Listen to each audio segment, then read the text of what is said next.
atmosphere, and why not? What a game.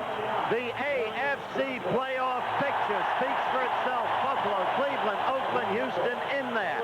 If San Diego can win or tie tonight, they will be in the playoffs. But they've got to beat the team as you look at Dan Fouts with the responsibility on his shoulders as on Don Coryell's. They've got to beat the team of the 70s, the Pittsburgh Steelers. The game tonight. Live from San Diego Stadium in San Diego, California, ABC's NFL Monday Night Football. The Pittsburgh Steelers against the San Diego Chargers. This ABC Sports exclusive is being brought to you by Chevy Trucks. And on the importance of this game, and for tonight, the head coach of the San Diego Chargers, he's done a magnificent job taking over 3 years ago, and he has him on the verge of the playoffs. But a loss tonight, and it's all over. Don Meredith is with Don Coryell right this moment. Thank you, Frank. Coach, as they say, if you can't dance tonight, you're not going to get invited to the party. It's either do it or don't, right? Hey, that's true. This is a one-game season for us. We have to win it. It's like a storybook thing. You know, you've had a long season, Coach. Is there anything that maybe you haven't shown that you might show tonight? This is it. Oh, no. We're just going to try and do the things we've been doing all year and do them a little bit better. People say, hey, he throws too much. You've been throwing a lot. You're right here in the middle of this thing. And playing the Pittsburgh Steelers, the world's champions, and they're not in it anymore. Is there any special feeling about that for you or this team? Yes, there is. It's a real climax for us. We feel that we have to beat the best. They are the world champion, and it's a fitting climax. If we don't win this game, we don't deserve the division title. Well, let's just have a good look at it. It's going to be a good ball game. Thank you very much, Coach. All right, Howard, back to you. Thank you, Don. Good luck to Don Coryell. But that man has been symbolic of the team of the 70s, a team of class, a team of dignity, a team of strength that knew how to win and shows that it has known how to lose. We asked Bradshaw if he prepared any differently for this game. No, not really. I think there's a lot of pride here. I would get a lot of satisfaction out of beating San Diego, finishing 10-6, and I get no thrill out of eliminating anyone, but they the team we got to finish the season with, and I think it'd be nice for us to beat them and put them out and kind of go home with a winning note instead of going home 9-7. So 10-6 sounds good to me, and I'd certainly like to beat San Diego.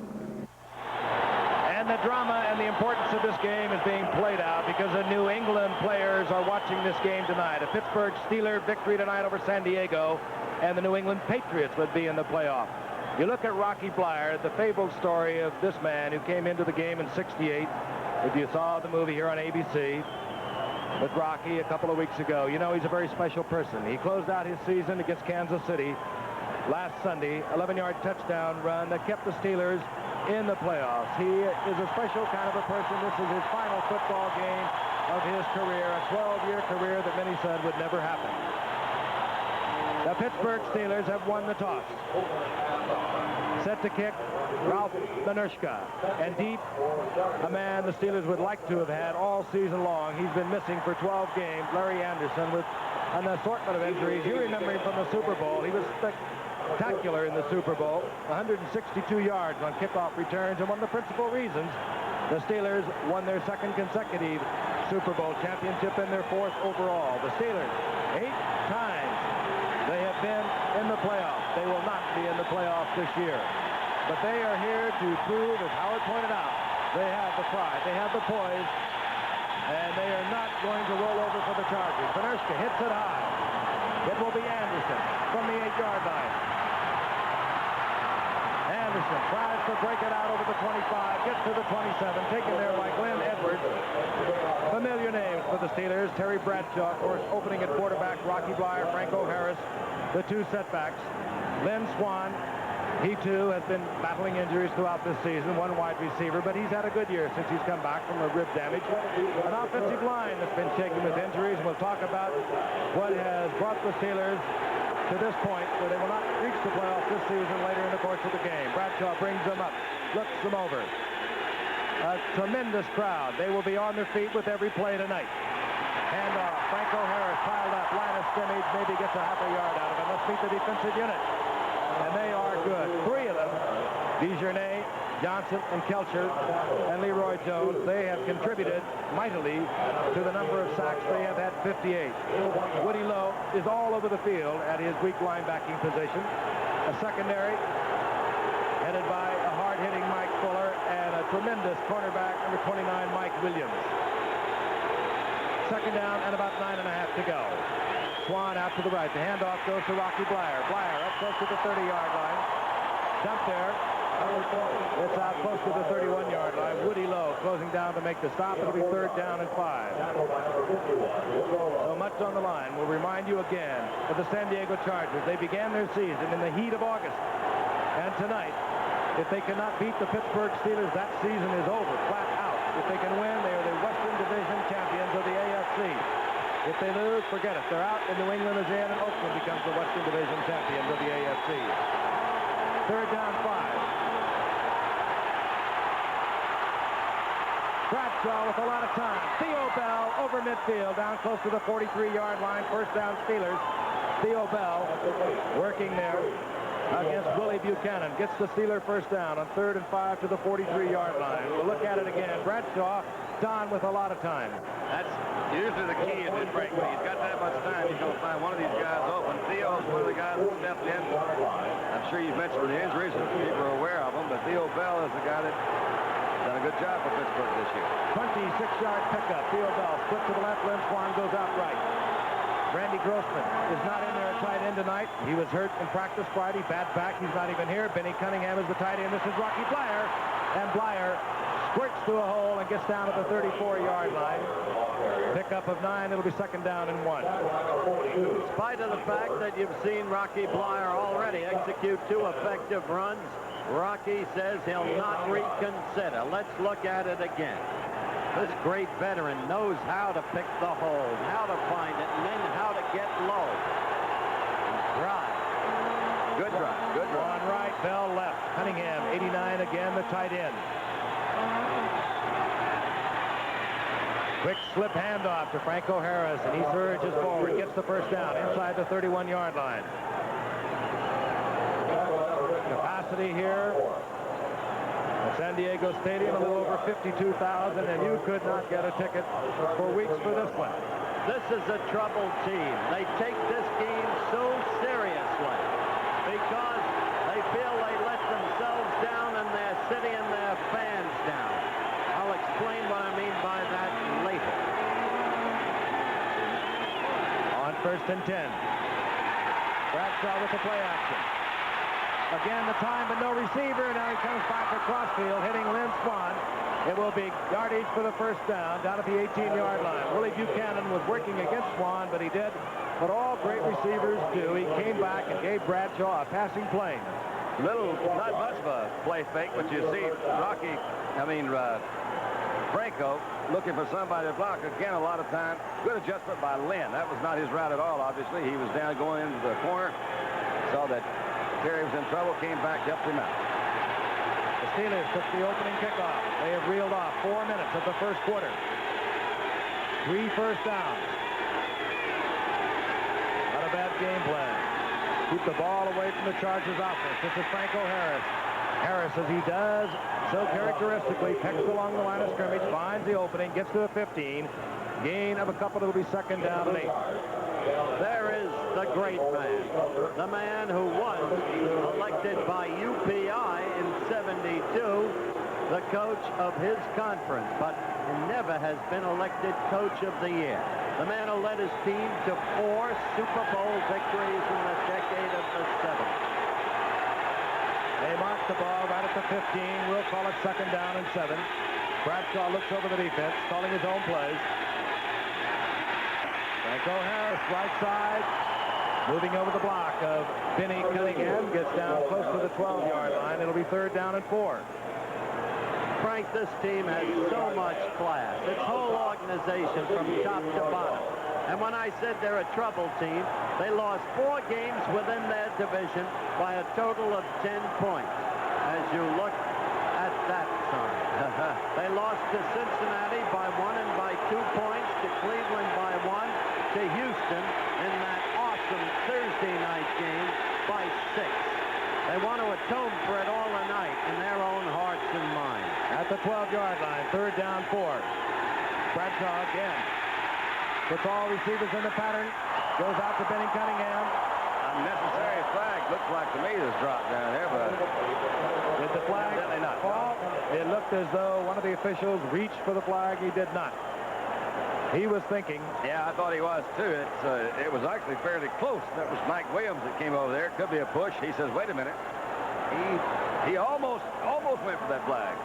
Here is Matt Barr, and we were told by Joe Gordon, the press man for the Steelers, that warming up, Barr sprained his left ankle. He came out early before the kickoff, tried to kick, and he appeared to be all right. The man who was holding is Craig Colquitt. The attempt, a 29-yard field goal. It's up. And Matt Barr hooks it left, and San Diego gets out of trouble as the Steelers went off more than 5 minutes of time in their very first possession.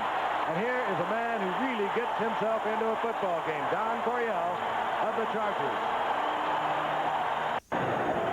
Matt Barr missed from 29 yards out. The San Diego Chargers, their first possession. We don't have to tell you, they are explosive. Their 3 wide receivers are incredible.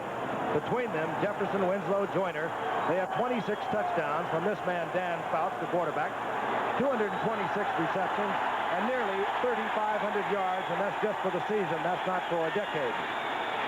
First down, 10. Jefferson in motion. Chuck Muncie, single setback. Fouts. Over the middle, incomplete, intended for Kellen Winslow. And let's meet the offensive unit. Dan Fouts, of course, the great quarterback. Everything is 3rd down and 8 for him. Chuck Muncie at setback. Chuck Muncie has had a little bit of a cloud over his head. He's fumbled nearly 10% of the time he's carried the ball for the San Diego Chargers. And the wide receivers, I told you about them. They're special. There's an offensive line. They protect Dan Fouts. He's not all that mobile. They know they have to protect him. Second down and 10. Jefferson in motion. Here comes Muncie. Behind Ed White, and Muncie upended. Heavy hit out there at the 25-yard line by Donnie Shell. And a pickup of about 3 yards. 3rd down and 7 as we look at the defensive unit. Their trouble, they have not been able to get to the passer this season. Only 18 times in the entire 15 games they have played. That's by far the worst in the National Football League. The secondary, questionable. Is it the egg or the chicken? Are they not covering? Or is the defensive line not getting to the quarterback? 3rd down, 7. Jefferson in motion. Here comes the blitz, and quickly reading it was Fouts, and he gets to Kellen Winslow. Heads-up football, and the Chargers have been playing this way all year with their passing offense. First down after the 39-yard line. Right there, you saw the greatness of the receivers, in this case, Kellen Winslow, that Frank has been talking about. This young man is already of a cut with Dave Casper and Russ Francis. He is on the Pro Bowl team. He has beaten out Francis for that job. He will be one of the great stars for years to come, barring injury. Not bad this year. That was his 80th reception. Charlie Joyner in motion. Inside handoff. Muncie with an opening, and Muncie barrels close to another first down. Out at the 48-yard line. Donnie Shell made the stop there, but in the middle of that line, Don Masig and Doug Wilkerson and Ed White opened a gaping hole for Chuck Muncie. The quality of personnel the Chargers have, as you know, Frank, is almost awesome. They have not, in fact, played up to their ability this season. They have played erratically, particularly in the shocking 40-17 rout by the Washington Redskins. Second down, a yard to go as they mark it inside the 48-yard line. And off is to Muncie, and Muncie rolls ahead over midfield. First down, and if the Chargers can continue to keep the Steelers' defensive line occupied with the possibility of run, already weak defense against the pass will have even a more difficult time. Chuck Muncie, of course, came from New Orleans in the first few weeks of the season. He had been a 1,000-yard gainer for New Orleans a year ago. But there were a lot of troubles in New Orleans. The Chargers said, we need a running back, so they gave up a second-round draft pick for Muncie. Jefferson in motion. Blitz again. Here comes Muncie. And Muncie looks over the defense.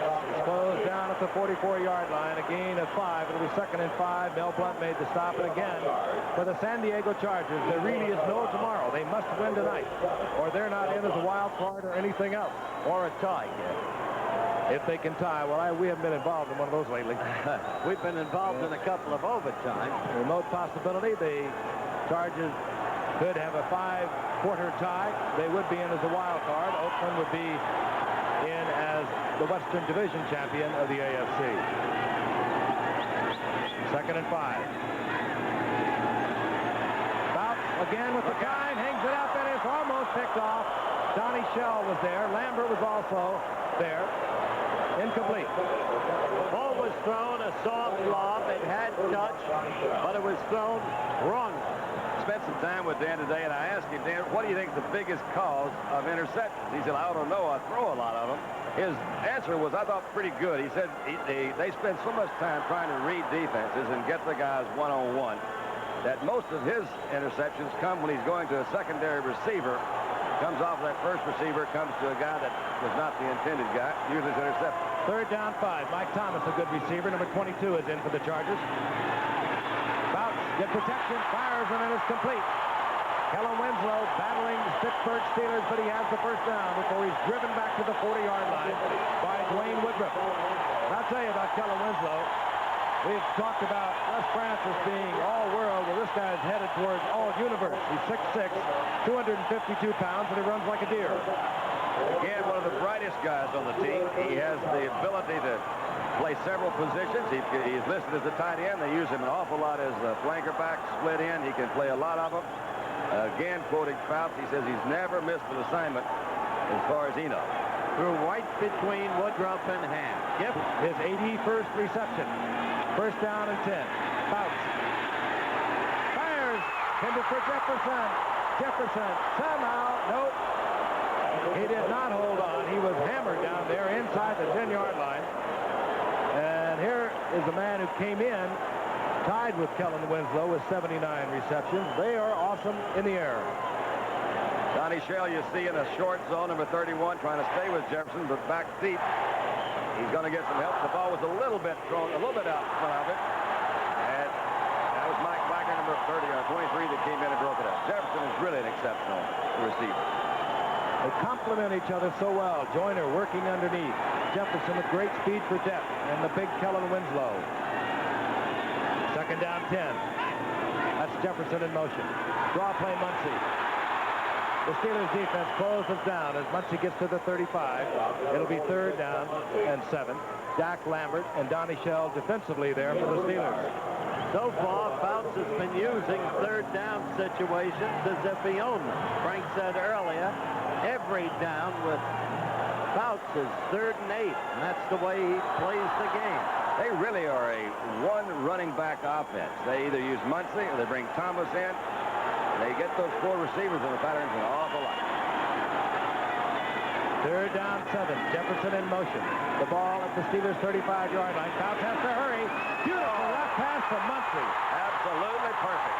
Oh, what a great pass by Fouts under pressure. He dumps it over a blitzing Steeler. Muncie gets the first down of the 21-yard line. L.C. Greenwood, all 6'7", was looking Fouts right in the face. And Jack Hale, number 59, is the guy that's in there, too. That's one of the most difficult passes, I think, for anybody to throw, just because the hitch is so quick. You see you don't have anybody to block. And that's the touch. Drop that one right over their heads into the well. Now you can understand why Fouts every Sunday night takes his offensive line out to dinner. I don't blame him at all. They're putting bread on the table. Little shuffling of the offensive alignment as Jefferson adjusts to the left, Winslow to the right. 1st down and 10. Handoff Muncie. Muncie again spinning and twisting down to the 15-yard line.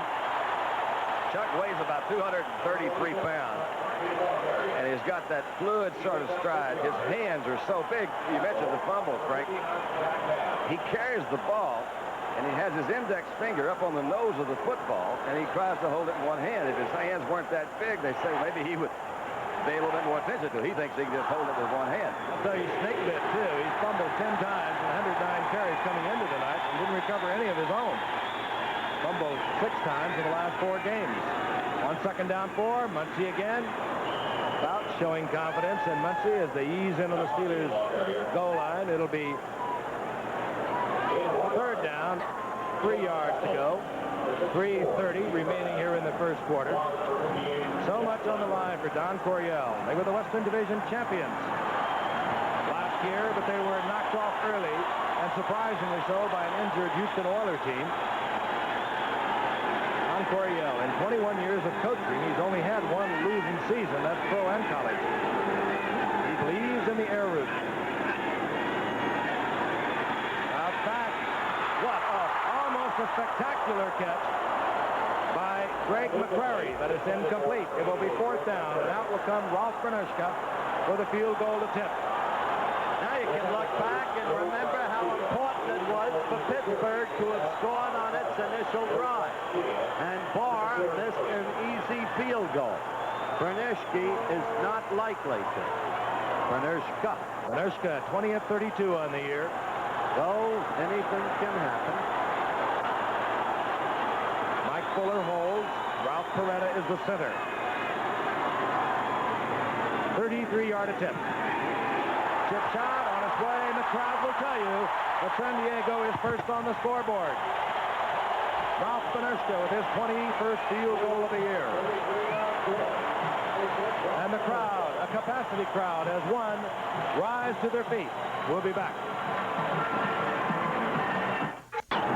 One of the many Steelers Chuck Noll would have liked to have had throughout the season awaits the kickoff of Ralph Bernushka. Larry Anderson out for 12 games. I mentioned set the Super Bowl record for kickoff returns with 162 against the Rams in the last Super Bowl. That's Larry Anderson. Bernushka, he kicks it high. And another kick that will make Anderson wait at the 7. There's an opening, and it's quickly closed as Anderson had a gap, tried to exploit it, but is nailed at the 24 by Cliff Drift and surges to the 25. And the Steelers now have their second possession. They moved briskly down the field, their first possession, but they were wide on a 29-yard field goal by Matt Barr. They trailed 3-0 with 2:50 remaining in the first quarter. For the Steelers, it's pride tonight. They will not be in the playoffs for the first time in 9 years. Sidney Thornton, number 38, is in there with Franco Harris. That's setback for the Steelers. Franco, and down goes Franco. Hit by Ray Preston, the smallish linebacker of the San Diego Chargers that gets around so much area for them. They're a deep dropping team with their linebackers. Woody Lowe on the other side from Preston, number 51.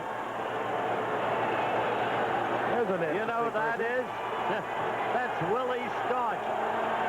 Pittsburgh was the city of champions, and they will be again. They're a great bunch, both football and baseball. Second down, 10. Bradshaw has the time, finds Franco Harris. And Harris pursued by middle linebacker Bob Horn, taken out of bounds near the 38-yard line, but it's a Steeler first down. So Franco moved maybe as well as he's been able to move all year. I'm sure you mentioned he also has been hurt. He ran a very good route that time. Came in and got a one-on-one situation, gave a little head fake to the inside, cut to the outside. They really have missed him. He's the guy that they look to, and he loves to accept the responsibility. You got a big game, I'll go play it. And he's done it for a number of years. Harris has missed 3 games, the most he's ever missed in any single season. He will not make it 7 straight 1,000-yard seasons. He came in tonight with 760 yards. Sidney Thornton moves in behind Ray Pinney and Mike Webster. But the forward wall of the Chargers, headed by Gary Johnson, closes down. They hold Thornton for a gain of a couple. It'll be second down and 8. I'll tell you, there's 3 guys along that front line. Fred Dean is not in there tonight because of a pulled groin he suffered last week. But Fred Dean, Gary Johnson, Louis Kelcher, they're all going to the Pro Bowl, and they'll all be starters. Now, that's never happened with one team before. Talk about the San Diego Chargers offense. They play defense also. Second down and 8.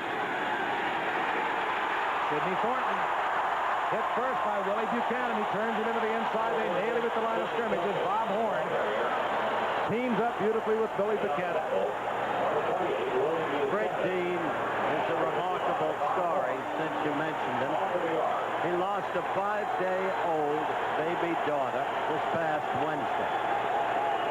If he can possibly play tonight, he will be in there before it's over. He's in there right now, number 71, and he's in there playing strictly on a gut tonight because he is hurt. 3rd and 8. Bradshaw again finds time. Fires it out. And I don't believe Swanee. hard to believe as Swan comes up with it at the 45-yard line. He was covered like a blanket, and somehow Lynn Swan pulls it out, and a flag is down. We're going to have a personal foul against the San Diego Chargers. I believe a late hit as we look again. I think that is the call. Terry made a good move, kind of sliding out of that pocket. A little bit, not quite a spectacular catch from that angle as he looked from where we were. And there was the late hit that came in, I believe. Number 27. There you go. First down. Glenn Edwards in there late. Good call. Our referee tonight, Jim Tunney. You're right. It wasn't as spectacular as it appeared to be. But he remains the practically perfect wide receiver. Practically perfect. Anytime he's getting one-on-one coverage, Terry will throw to him. The first down inside the 31-yard line of the Chargers. This will be the final play of the first quarter. Thornton in motion. Franco Harris spinning and twisting down close to the 25-yard line for a gain of 4. It'll be 2nd down and 6. And there's the gun. That is the end of the first quarter. The Chargers are on top in a game they must win tonight, beating the Steelers 3-0. Frank Gifford and Howard Cosell and Don Meredith reporting from San Diego in a must game for the San Diego Chargers. Those are the stats for the first quarter. Both teams been able to move on the ground. They get down close, and they have both had field goal attempts. The Chargers, Ralph Benerska, successful with his from 33 yards out. The Chargers on top 3-0. And the New England Patriots, of course, looking on. They can become a wild card if Pittsburgh can defeat San Diego tonight. And we've just been told that Ron Earhart has been signed to a new contract to continue coaching the Patriots. Congratulations to Ron Earhart. 2nd and 5. Sidney Thornton drives the middle behind Mike Webster, Tyrone McGriff, and Ray Penny. Stopped right at the line of scrimmage. It'll be 3rd down and 5. There's big Louis Kelcher uncoiling his massive frame from Sidney Thornton. Kelcher came off knee surgery a year ago, back to all-pro status. Hurt his knee again earlier in the season, but he has been spectacular, along with Gary Johnson and Fred Dean. 58 sacks to this football team, the San Diego Chargers. That's the best careers in the league. Bradshaw somehow is able to get it away. Late flag comes. You saw the pressure. That's sort of typical of the San Diego defense. They think nothing but pass anytime you're 3rd and 3 or more. It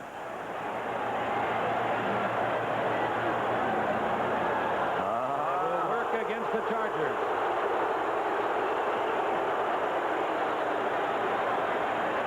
Yeah, that moved him right back into a 1st down situation. There's a man who began his pro coaching right here. Interference, number 27, defense, first down. Glenn Edwards called for pass interference. Let's take a look at it again. It'll be against Swan, I believe. I think it's the 2nd one on Glenn Edwards. He must not like Swanee. That was 2 on Edwards. Both. His problem is he can't cover Swanee. The first down is at the 24-yard line.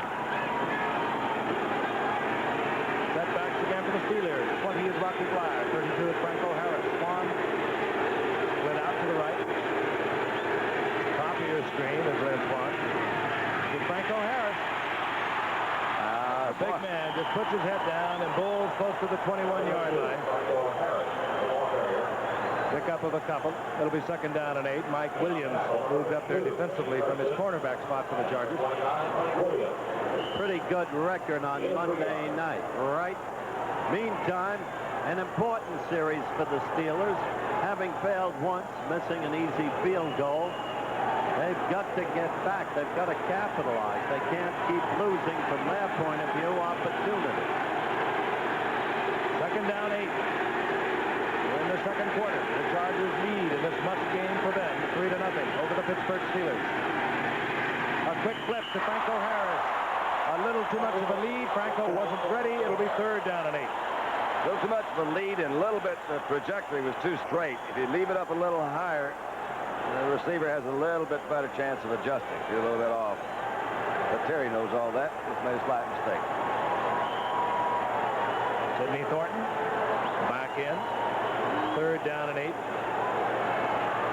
Pass rushing specialists move on to the field for the San Diego Chargers. Out comes DeJournay, who's spelling Fred Dean at right defensive end. In comes number 71, Fred Dean. Bottom of your screen, and they'll turn it loose on 3rd and 8. Bradshaw gets the pass off to Thornton. The Thornton is stopped short of the 1st down at the 15. It'll be 4th down and 2. Not enough. Twice San Diego has kept them out of the end zone. Let's see now if they can capitalize on the field goal. Louis Kelcher seems to be limping off, and if that's the knee that he is favoring, that's what you mentioned earlier he has had trouble with. Doesn't look too good right there. We'll get a report on Louis Kelcher. Meanwhile, field goal unit for the Steelers trots onto the field. Matt Barr missed from 29 yards earlier. Craig Colquitt, the punter, is the holder. The center is Mike Webster. This will be a 32-yard attempt. 32-yard field goal in an attempt to tie this game up.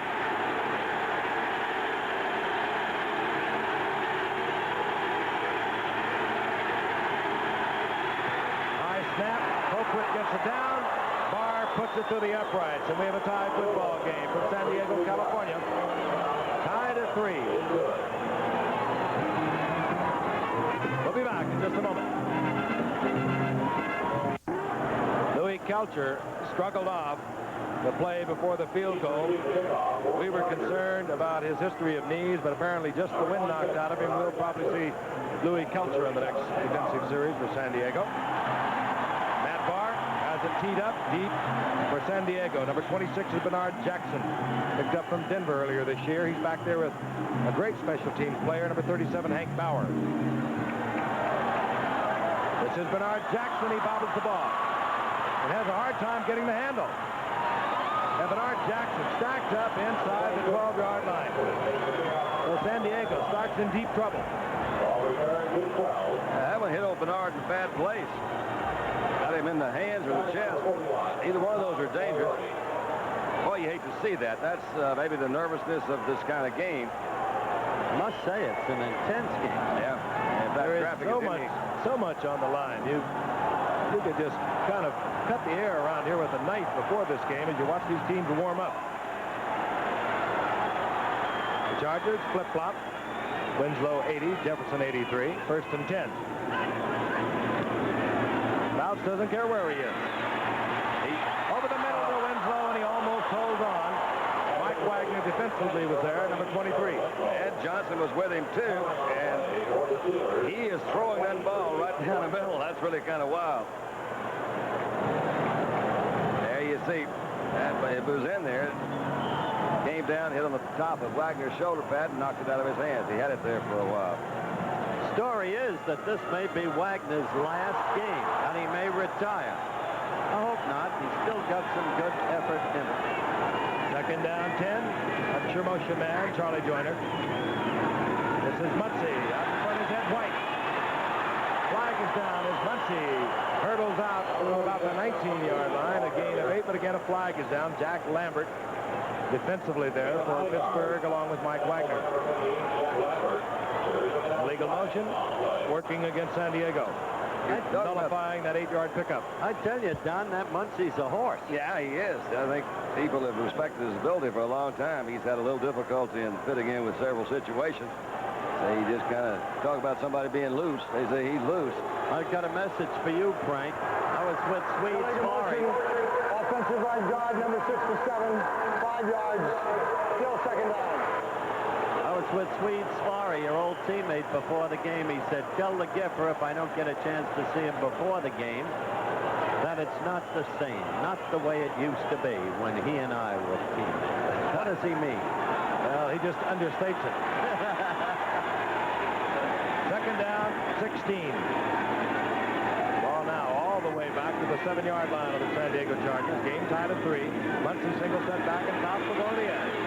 Fouts again tries to squeeze it in to Keller Winslow, but he's covered well by one of the best linebackers ever to play this game. That was to McCrary, the intended receiver, but we're talking about Jack Ham, who, by the way, is heading for his 8th consecutive Pro Bowl, and we'll be bringing you that game February 1st from Honolulu. The Chargers will have 8 players in there, but this man, I'll tell you, this is his 8th in a row. The thing, he is not all that spectacular because he's always where he should be. He just doesn't stick out. He just makes the play sort of smoothly and routinely. 3rd and 16. Bounce. Going to Joyner. He makes a great catch at the 35-yard line. Charlie Joyner, 69th reception of the year. Right between Wagner and Shell. There are no words to describe Charlie Joyner. In our final game of the year last year, he went out into the locker room 3 times injured, kept coming back. Nobody runs better pass routes. He is just and he has the best hands. Now he's probably hurt again. Oh, what a pass. 30-yard pickup, and you won't see much of a better pass ever thrown. It had to be perfect to get over Donnie Shell. I saw it from that angle. I thought he was throwing to Donnie Shell. It just missed him by about a yard, hit right in the middle. Ron Smith, 84, in for Charlie Joyner. But this is Muncie on 1st and 10. Huge gaping hole. And Muncie has another first down, out close to midfield. Dragging Mike Wagner with him. Mike Wagner weighs 190. Muncie, some 235. You see White, number 67. Good trap block on Green to the outside. Big hole in the middle. Big head White. Played many years at Minnesota. Sure liked it here in sunny Southern California. As a matter of fact, Muncie is great when he holds the football. 45 yards now for Muncie on 8 attempts. 1st and 10. Winslow reverses the motion. Bounce. Firing incomplete. Intended there for John Jefferson. It'll be 2nd down and 10. Goodyear flip Columbia. Hovering high overhead. Our captain, Tom Mattis, by the way, is from Pittsburgh, and he tells us he's never covered a Pittsburgh game that they've lost. And he's covered 12 of them over 9 years. That could be wishful thinking or prayerful hope on the part of Tom Mattis, but he's up there giving us his view from the Goodyear blimp Columbia. Probably it is just they haven't lost many games in 9 years. But there's always the first time, even for our Goodyear blimp. 10:49 remaining in the first half. Pittsburgh 3, San Diego 3. 2nd down and 10. The ball at midfield. Bounce frantically searching for a receiver, and he finds Jefferson.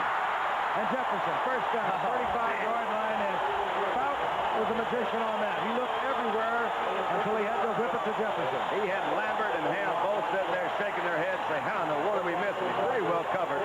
He's coming across the middle. Lambert slipped down a little bit. That's how he missed. Ham slipped down. That was Lambert. Whoa, pretty good lick. Quick trigger, too, Don. What a release. Shell gets him right there, comes across. Ham slipped down. Lambert came across. Moved it in. Boy's got quick feet, good hands. San Diego on the march. The crowd loves it. Jefferson in motion. Mike Thomas. Mike Thomas with a block out front. Mike Thomas got a great block from Ed White. He gets another first down to the 20-yard line. Ed White, the veteran acquired from Minnesota, is having himself a truly great game. He pulled in, they ran right. Earlier they had run left behind him. Muncie for a big gain. And here is big gain. And here is Mike Thomas doing it. Mike Thomas, that's a pretty nifty piece of running right there. They really do like Thomas down here. Again, another very bright guy. Knows all the adjustments, all the plays. Never have to worry about it. Flip-flopping. Kellerman and Jefferson. 1st and 10. Ball at the 20. Mike Thomas, single step back, and they give it to him. He moves inside the 20, down close to the 18, pick up of a yard and a half. Mike Thomas, of course, great years with the Washington Redskins. In the off-season this past year, he was playing racquetball and tore his knee up. He had some surgery on it, and he didn't come back until the 7th week of the season. He has been a big plus for the Chargers here in the late going. As you looked at Don Coryell just then, his team is now mixing it up, using the run expertly as well as the pass, when commonly thought to be only a passing team. 2nd down 9. Joyner is in motion. Here's Muncie. Muncie moving behind Big Doug Wilkerson, and Muncie just rolling his way down inside the 7-yard line. What power. Boy, they got around the corner in a hurry there that time, and they turned it upfield. Good offensive formation, and it is a nice variety. They had Muncie out, rested him a couple of plays, put Mike Thomas in, and see both guards pulling this time. White cutting back to the inside. Good move right in through there. Doug Wilkerson, as Frank pointed out, had a good lead block. It'll be first down and goal to mark it inside the 7-yard line. Fouts, he likes to get it over quickly down here. To think of it, he likes to get it over quickly anywhere. But he gives to Muncie, and Muncie inside the 5 to the 4-yard line. It'll be second down and goal. San Diego, we showed you an earlier graphic, has been awesome in the second quarter throughout the season. Remember the way they poured it on to build up a 24-14 halftime lead against Dallas. And their offensive line has been tremendous tonight. At the moment, they're playing up to the ability of their personnel. Their run blocking has been spectacular. As I mentioned earlier, if they can continue that way, Pittsburgh is going to be in a lot of trouble because they'll have to think run instead of being able to rush this man, Dan Fouts. And the Steelers call timeout. Second down and goal. The ball is at the 4-yard line. This game is tied at 3. So important for the Chargers. We have 7:30 remaining in the first half. The moon here in Southern California. I'm sure there's not a Charger fan who has even bothered to look up. They're intent. They missed something if they did. That's a pretty shot. This party of Cosmos, of course. Second down, goal to go for the Chargers. They're tied with the Steelers. 7:30 remaining in the first half at 3. Ball right at the 4-yard line. Muncie slips one tackle, but he does not get away from the veteran Joe Green. That was Jack Hamlin came across. Flag goes down. Yep, some kind of quick movement in there. Interesting picture of the balance in San Diego tonight offensively. That was their 13th running play. They have thrown 12 passes. Illegal motion working against the San Diego Chargers. Interesting call now. They've got a third down and about 7. Or have a second down. I'll bet you they don't. No, they're going to take. No, I would say probably, yeah, they are. See, I can see it right now. They're not going to take that. Good. They decline. They do not want to give the San Diego Chargers another down, another opportunity, even though they moved it back 5. But there was a loss already of 4, so it wasn't that much of a decision. Third down, goal to go. The ball now at the 8-yard line. Mike Thomas, as I said, a good receiver, comes in, sets up with Chuck Muncie. Thomas 22, Muncie 46. That's Jefferson in motion. Going towards Joyner. Out. Into a crowd and almost picked off. Trying to get to the big tight end, Kellen Winslow. There was Ron Johnson covering for the Steelers. It'll be fourth down. We'll see the field goal unit. Big series for the Steelers. At best, the Chargers get a field goal. Crisp game, so much on the line. Again, we do not want to bore you with it, but it is not boring for Charger fans. If they lose tonight, their season is over. Ralph Benershka will try to untie this game. 26-yard effort. Fuller puts it down. Benershka on target. And San Diego regains the lead. 26-yard effort, and San Diego leads the Steelers 6-3 with a little more than 7 minutes remaining in the first half. Back in San Diego, and we have been part of an electrified group of San Diegans for the past couple of days. They have really been turned on by their football team. I don't think anyone even showed up at work today here in San Diego. I want them to know you're sitting on a stool. You're not really taller than us. Yes, he is. He's 10 feet tall. Larry Anderson drops for the Steelers. Benershka will hit it.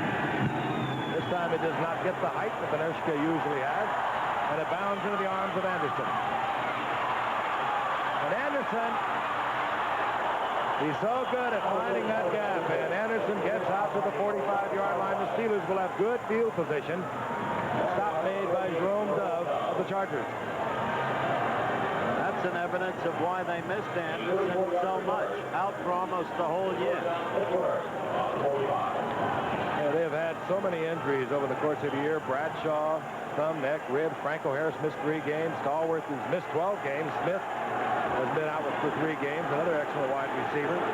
4 members of their offensive line. It's been that kind of a year for the Super Bowl champion Steelers. On 1st and 10, Bradshaw. Not the time, but he goes down. Charles Gijournet, who is alternating tonight with Fred Dean, reigns all over Bradshaw back at the 39-yard line. And Bradshaw really had the time. He just didn't. Watch him come over Franco. Little fake block. Franco, number 32. Dejournet says, I'm going over top. Franco turns around and says, wait a minute, guy, how in the world did you do that? Heck of a move. I don't believe it.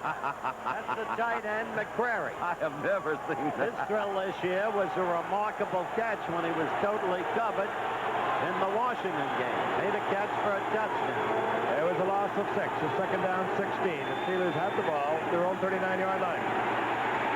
Bradshaw tries to rifle one out to Franco Harris. He was picked up very nicely by middle linebacker Bob Horn. Incomplete, 3rd down 16. Read an article in the paper down here. I wondered really what he was doing. But Coryell says, my kid, talking about Fouts, he doesn't really throw quite as well as Bradshaw. Doesn't have that kind of arm. Do you think he was trying to, is that for a press thing? You don't think he really means that, do you? He did everything the last few days he could to pacify the Steelers. You read some of those articles of the greatest team ever of the decade. Yeah. Bradshaw's the greatest quarterback. Franco Harris, what will little old San Diego do? That's according to Coryell. Well, he was right in everything he said. 3rd 16. Bradshaw under pressure. That's Rocky. Super catch by Rocky Blyer. You need to see the number because he does that so often to midfield. Short of the 1st down, it'll be 4th down. That's one of the best pickups I've ever seen. That's the way Larry Boa would do it. Larry Boa. Well, Rocky Blyer. The ball is low. Just really. Look at that. Looked like he almost caught it on first bounce, right off the shoestring. Really has had a remarkable career. What a big series for San Diego. Pittsburgh could do nothing. Mike Fuller settles in for San Diego back at the 22-yard line. Craig Colquitt gets it off for the Steelers. Low line drive, but it takes Fuller all the way back to his 13-yard line. And the coverage swarms over Fuller back about the 17-yard line. 48-yard pump there by Craig Colquitt. And San Diego starts once again deep in their own territory. They've been able to move the ball, both in the air and on the ground, but they have not accumulated a lot of points. 6 minutes and 13 seconds remaining in the 1st half here in San Diego. San Diego Chargers must win for them on top. 2 Rolf Benerschke field goals. They lead the Pittsburgh Steelers 6-3, and San Diego moves out of a huddle. Ball at their own 18-yard line. Thomas, the single setback, number 22. And they try Thomas to the middle. He finds an opening, and Thomas zooms out over the 30 to the 32 with the quick feet of Mike Thomas, and San Diego has another 1st down. Mike Thomas, a former 1,000-yard rusher with the Washington Redskins. Good trap block, Andy. Absolutely. As Wilkerson again, 63, made a good move on the outside, getting good center play by Masick, John Masick. Mike Thomas, I really do like the way he runs. He's also a very good pass receiver, and as I mentioned earlier, very bright young man. They mark it at the 31. 1st and 10. We're inside 6 minutes remaining in the 1st half. Thomas again, and San Diego continues to work on the middle of the defensive line of the Steelers. He gets 4 out of the 35. It'll be 2nd down and 6. Howard has a special guest. Yes, indeed, Frank. The mayor of San Diego, His Honor Pete Wilson. Mr. Mayor, I understand that it is your idea to try to name this stadium Jack Murphy Stadium in honor of the late great columnist of the San Diego Union. That's true, Howard. I hope that people will support that. I think it's very appropriate. They speak of Yankee Stadium as the house that Ruth built. In many respects, this is the house that Jack Murphy built. I think more than anyone else, he's responsible for shaping opinion. All right, we'll be back with you in a minute, Mr. Mayor. Frank? As Fouts goes to Kellen Winslow. But on a 2nd and 6, he gets the 1st down. Does Winslow out at the 48-yard line. And San Diego is running on all cylinders, be it through the air or on the ground. Mr. Mayor, I want to thank you for coming by because I knew Jack Murphy for a long number of years, and I know what this city meant to him and how desperately he strove to make it the great sports market it's become. Thank you very much. Good luck to you and your bench. Winslow's third reception of the night. That's 82 on the season. The first down for the Chargers out at the 48-yard line. This is Mike Thomas, and Mike Thomas gets inside of Pittsburgh territory with a gain of a couple before he's taken by L.C. Greenwood. It'll be second down and 8. Footnote to that conversation, Frank. It was Jack Murphy who got the Los Angeles Chargers, then owned by Barron Hilton, who owns 30% of the present Chargers, to bring the Chargers down here. They were a fiscal failure in Los Angeles. And one of the young coaches was Chuck Noll when they came here. Second down and 8. Winslow. Motion. Fouts looks the other way, and he goes out incomplete. Intended for Jefferson. The crowd wants a flag. They will not get it. Out there defensively was Ron Johnson, and it was just Jefferson tripping over Johnson's feet. Third down and 8. You can see Fouts just rips this ball going across your screen there. He's trying to miss Johnson and did trip over his feet. 4 minutes and 6 seconds remaining in the first half. Ball just inside Pittsburgh territory at midfield. That's Ron Smith, who's filling in for an injured Charlie Joyner, number 84, top of your screen. Fouts comes back, going to Joyner. As we see all kinds of combinations now for the Chargers. Joyner taken there by Donnie Shell. He's close to a first down, however. We will get a measurement on this one. You see what they did there, Don? Kellen Winslow cleaned out, Joyner underneath, perfectly played, but yet not perfectly played because they didn't get the first down yard. Well, it's going to be close when they measure this thing. I think it's interesting when you look at a guy like Charlie Joyner to realize that for so many years he was the absolute key to their passing game here. And they did pick up the first down. They did pick up the first down.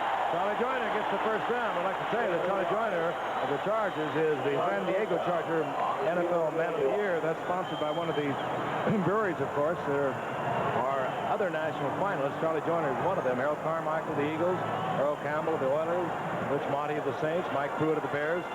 All for not only their ability on the football field, but for what they contribute to their community. And Mike Pruitt of the Browns also will represent his team as one of the finalists. They'll announce the NFL Man of the Year at the Pro Bowl February 1st. On first and 10. Mike Thomas is buried. Number 64, Steve Furness in there. Flag goes there. Flag down once again. 3:25 remaining in the half. Jim Tunney tells us again we have motion against the Chargers. Third such call of the night. Decision as to whether they would take this penalty. There was a loss of a couple. Interesting play selection. Illegal motion, 67 offense, decline, second down. Well, the Steelers would like the Chargers to use up a down. They would decline the 5-yard penalty, take the 2-yard loss. It's second down and 12. That's interesting. They don't want to give them any extra downs. They'll say, all right, we'll worry about those yardage, but we don't want you to have a down because they really are an explosive team. We've pretty obvious. Those guys put a lot of points on the board. Looking it over. Winslow in motion. All of his receivers now to the right, and here comes Jefferson back. Fouts reads the defense, goes to Winslow over the middle, and Fouts is buried back at the 45-yard line. He never saw the completion, but Winslow takes it down to the 20-yard line. First and 10, San Diego. What a beautiful pass between Blunt and Woodruff. Terrific timing. You see a little trick on the outside. Steve Furness, number 64, was the guy that was there. Again, the ball's dropped right in the middle. That Winslow does make a terrific target. The ball is well thrown. You'll see Furness, number 64. There he comes. Gets a little congratulations. After he gets up in there, everybody's fouled Dwight White. First and 10. Winslow and Jefferson swap. That intended to keep the Pittsburgh defense. Just give him a moment of hesitancy, and here comes Mike Thomas. Mike Thomas is whacked as he gets down close to the 15-yard line. A gain of 4. It'll be 2nd and 6. L.C. Greenwood defensively there for the Steelers. As long as they can keep them worried about the run, as they have been able to do, Fouts will eat them up.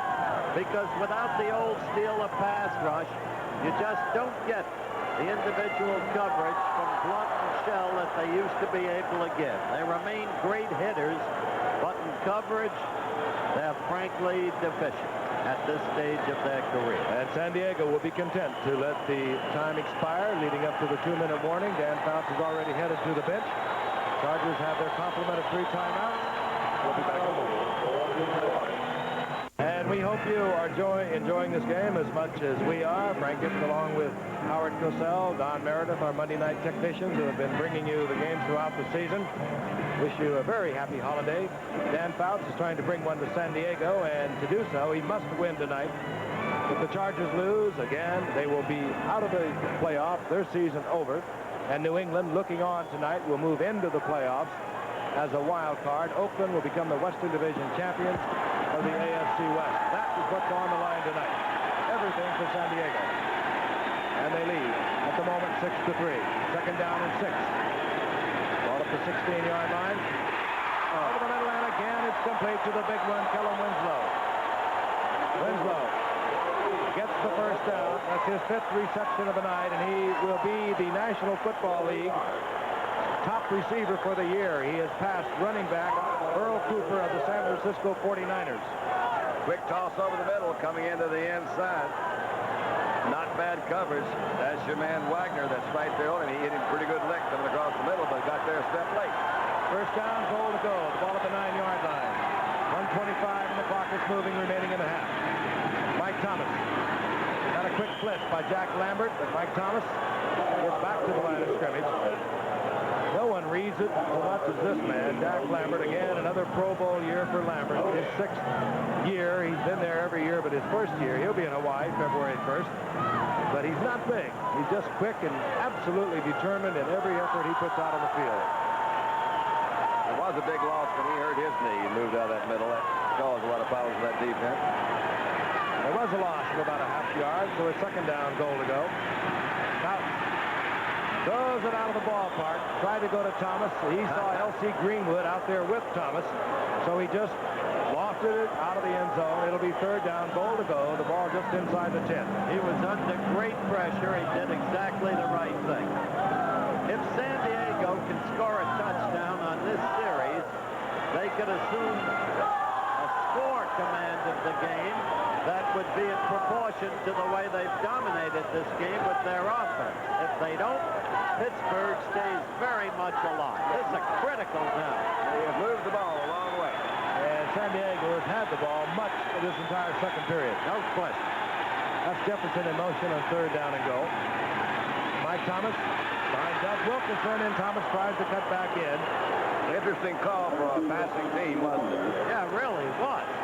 Totally departed from their season-long pattern. One of the things you never really accuse them of is being conservative, but I think maybe with time running down in the 1st half, they didn't want to come away from this drive and Ready to settle for a field goal. wanna Still risk it. surprising. didn't want to risk the interception. Rob Benerska with Mike Fuller holding, will tee it up. Clock, of course, still moving. They'll let it run down. Plenty of time. 26-yard attempt.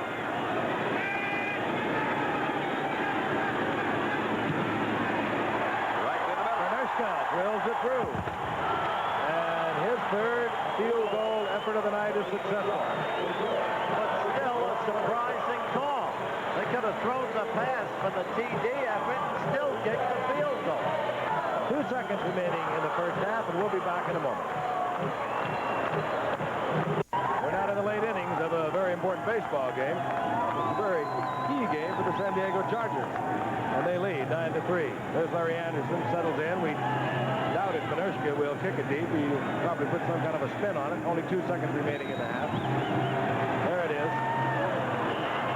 And it's recovered there by Craig Wolfley, but time has expired. And the Chargers will take a 9-3 lead into halftime, and they are being sent in by a rousing group of fans who have come to this ballpark to see exactly what they're seeing. And a little tussle there at midfield for are separated, and we're at halftime. Interesting play from yesterday will be part of our halftime features. We'll be back after this message from our local station. And for the San Diego Chargers, a loss tonight, and they will not be in the playoffs. We will remind you again, should the Steelers upset the Chargers, and the New England Patriots looking on tonight at their holiday party up in New England with their newly signed coach, Ron Earhart, and only to hope that the Steelers can pull off the upset, then they would move in as a wild card in the AFC, along with the Houston Oilers, and Oakland would become the Western Division title holders of the AFC. You had to look at Bernard Jackson, number 26, and Hank Bauer. They await the kickoff of Matt Barr. The second half is underway. This is Bernard Jackson. He watches it into the hands this time and moves upfield and hit there as he moves out over the 17-yard line to the 18. It'll be first down at that point for San Diego. First down statistics, time of possession, a key item there. Okay, you see the dominance of San Diego offensively. Yards passing, total yards, and especially time of possession. No turnovers, that's interesting.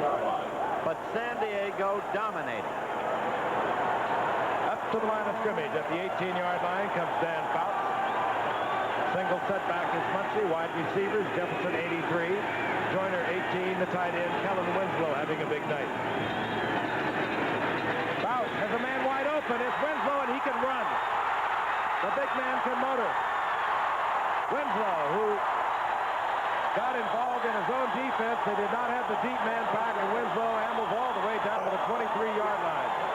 He started this with a little reverse motion, starting one way and coming back another. Went out to a deep zone. It almost appeared that Blunt thought he had help deep, but if he did, no one was there. They got him out to 101. Finally, Blunt and Wagner pull him down. And he is going to be the NFL's top receiver for the year. He already moved ahead of San Francisco's Earl Cooper tonight. 6 receptions, and they have been at the right time. Well, you're seeing San Diego playing up to its ability in the clutch. They've got the players, and they haven't always done that. They're doing it tonight. Jefferson and Winslow swap sides. Draw play. Muncie. Big opening. Muncie taken by a good tackle. Number 56, Robin Cole, as Muncie gains about 5. Give him 4. It'll be second down and 6 as they mark it now at the 19. That's Muncie again. He's having a nice night, too. He has been working well through the middle of the Steeler line, holding on to the football. That has been his problem. They've misspelled Pittsburgh. Well, those things happen. Didn't have enough paint. Winslow loosening up to the left, and Fouts will take it to the air. Whoa. And Fouts goes out in the general direction of Muncie, but he was just unloading. He was unloading, but look at those eyes. He's saying, Muncie, when you go out on a route, you run the route full speed until the thing is over. And he had one of the best out there with him, Jack Ham, covering Muncie. Please, Hank, turn out the light.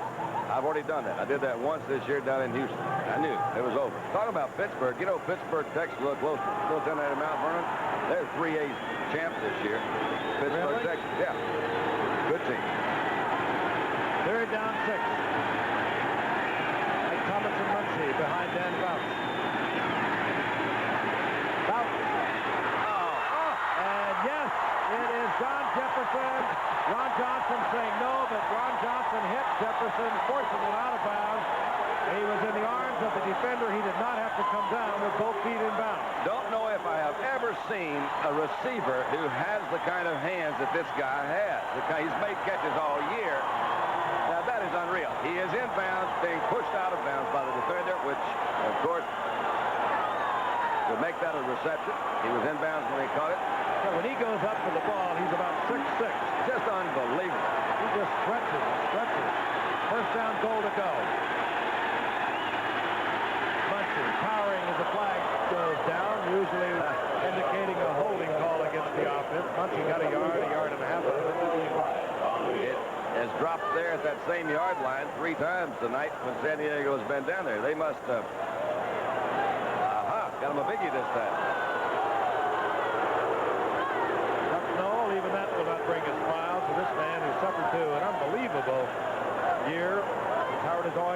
already pointed out, they lost 4 games by a combined total of 10 points. They could just as well have had the best record in pro football, even with all the injuries. Holding offense, number 66, 10 yards, still first down. Billy Shields at left tackle, holding. Ball is backed up near the 15-yard line. Down remains the same, and first and goal to go. And that just gives Boutz's receiver a little more area in which to work. He'll be up on top. Jefferson in motion. He's right. Muncie turns on the afterburner, and Muncie gets it back inside the 10 to the 8. Frank, it's interesting that you mentioned they're going to be on up top, because I think most anybody would have said that. I certainly would have too, and you got to think, well, maybe Pittsburgh feels the same way. Just once watch again, Doug Wilkerson. he's out in front, isn't He he? pulled, he lit And look the at charge, Winslow up there, and too. look at Winslow up ahead. But what a job that San Diego offensive line is doing. They ran right. Well, they ran right. Always do on 3rd and 2. Usually off time. Down, goal to go. The ball at the 8-yard line. We're in the 3rd quarter. Hope you're enjoying. What a critical game for San Diego. They could have run well. But they did. Jefferson in motion. Muncie. Muncie's barreling, using that weight and strength to get to the 1-yard line, where it'll be 3rd and goal to go. Tripped up by Donnie Shell, but Muncie was a pure football player, saw the goal line, gave it everything he had. Maybe one of the reasons Donnie Shell was voted by his teammates as the most valuable player this year is because this could be a frightening situation. Chuck Muncie, 235 pounds. Donnie Shell right there says, I'll take a shot at it. He did, was smart enough to hit him low. Donnie Shell, throughout the 70s, for the years he's played, has been the best hitting back, better than Doug Plank and Gary Fenton. 3rd and goal, and this could give the Chargers breathing room. Muncie hurdling over the line of scrimmage. We do not see the officials with their hands up, only the Chargers. The Steelers even think maybe he fumbled.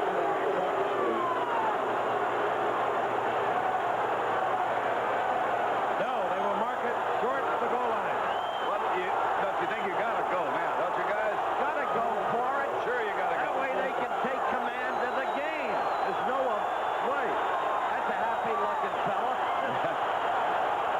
The head linesman right on the goal line, Burl Toller, former great player at USF, says no, he did not get in. 4th down, and the Chargers will go. They've got him, as they say, pierce the steel curtain.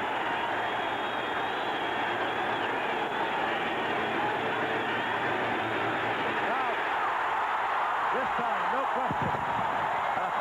For the first touchdown of the ball game. I thought he was going to check, see what time it is.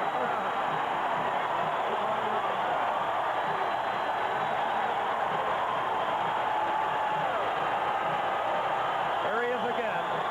Just following Don Masick, the center, Ed White, Doug Wilkerson closing down. Just surging into the end zone. Alphanushka for the conversion. Mike Fuller will place it down.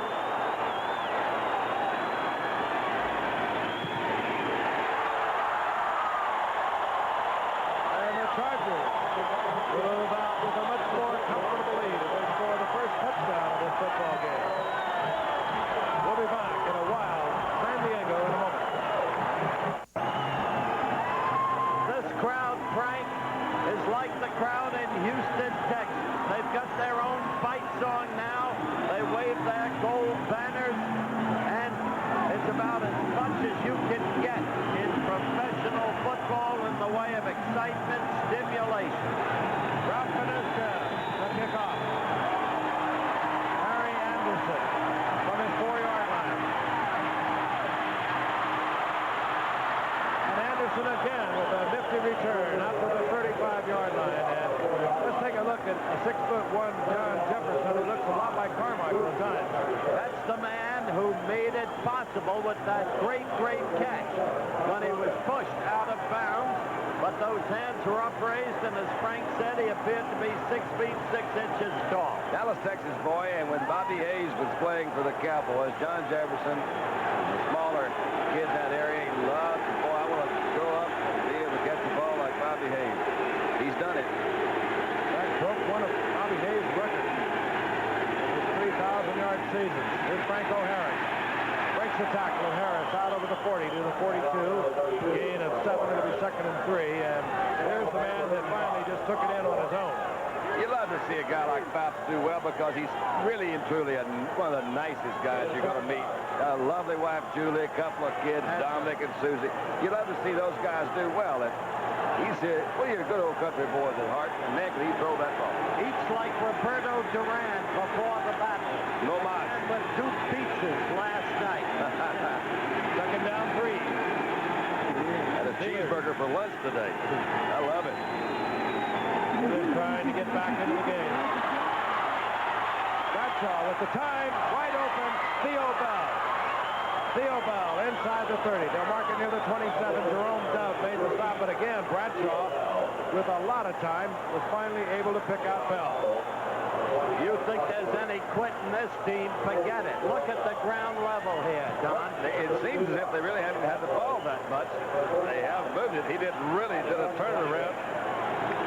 He left Jerome Dove kind of wondering where he went, wide open over the middle. Theo Bell is The man who had to take up the spot for John Stallworth and Jim Smith when they were injured. His 26th reception of the season. First down 10 at the 27-yard line of the Chargers. Bradshaw fires into a crowd in the corner. Vince Vaughn was there. The throw too were a pair of Chargers, then Edwards and Willie Buchanan. Well, if you're going to throw in a crowd, try to have Swan being part of it because he's got about as good a chance as anybody to catch it.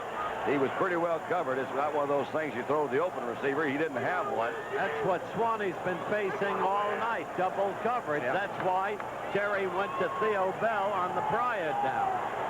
You know, when we had Stallworth and Swan, maybe that's... Who else would you compare with Jefferson, Joyner? Nobody, because San Diego has Winslow and Cunningham has been a flat-out butt. 2nd down 10. Bradshaw. Flag is down. Pass attempt to Rocketwire. Incomplete again. The flag is down. And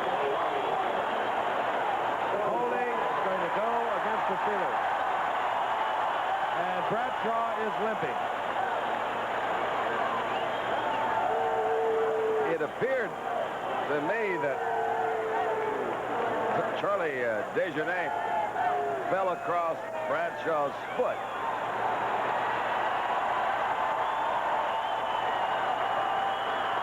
Holding offense, number 74, still 2nd down.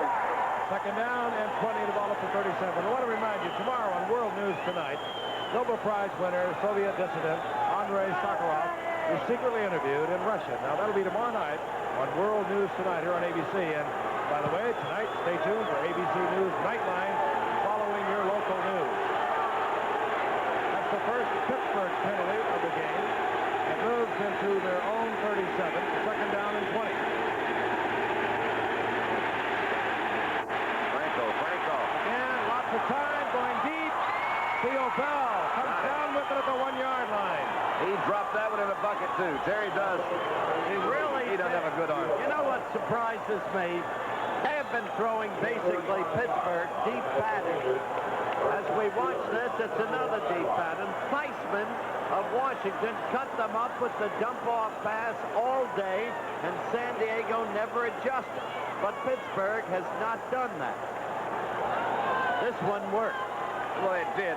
The ball was it was thrown where he was. It was fairly good coverage. He just dropped it in that hole right in the middle there, so he couldn't lead him that much. He had to throw to a spot. Theo held up, caught it. First down, go. At the 1.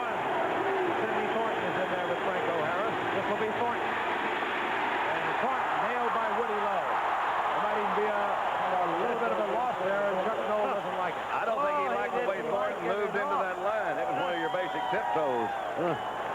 Hey, that's a tough play to run down there. All that movement, you get everything closing down.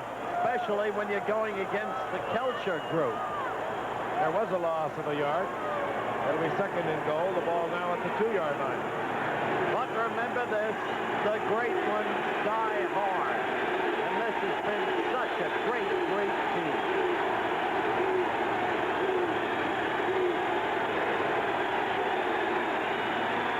There you go. Easy 6, straight ahead. Touchdown. Got him a little quick grab. Now that's better, he said. Thornton, that's the way to go. There was a little gleam there, wasn't there? A half smile. Nice little quick trap right up the middle. It'll spin around right through the middle. Christmas party at Foxborough has taken on a little more cheer. The New England Patriots praying for a victory by the Steelers tonight that would put them in the playoffs, celebrating the holiday with their honors and the coaching staff up at Foxborough Stadium. Here's Matt Barr.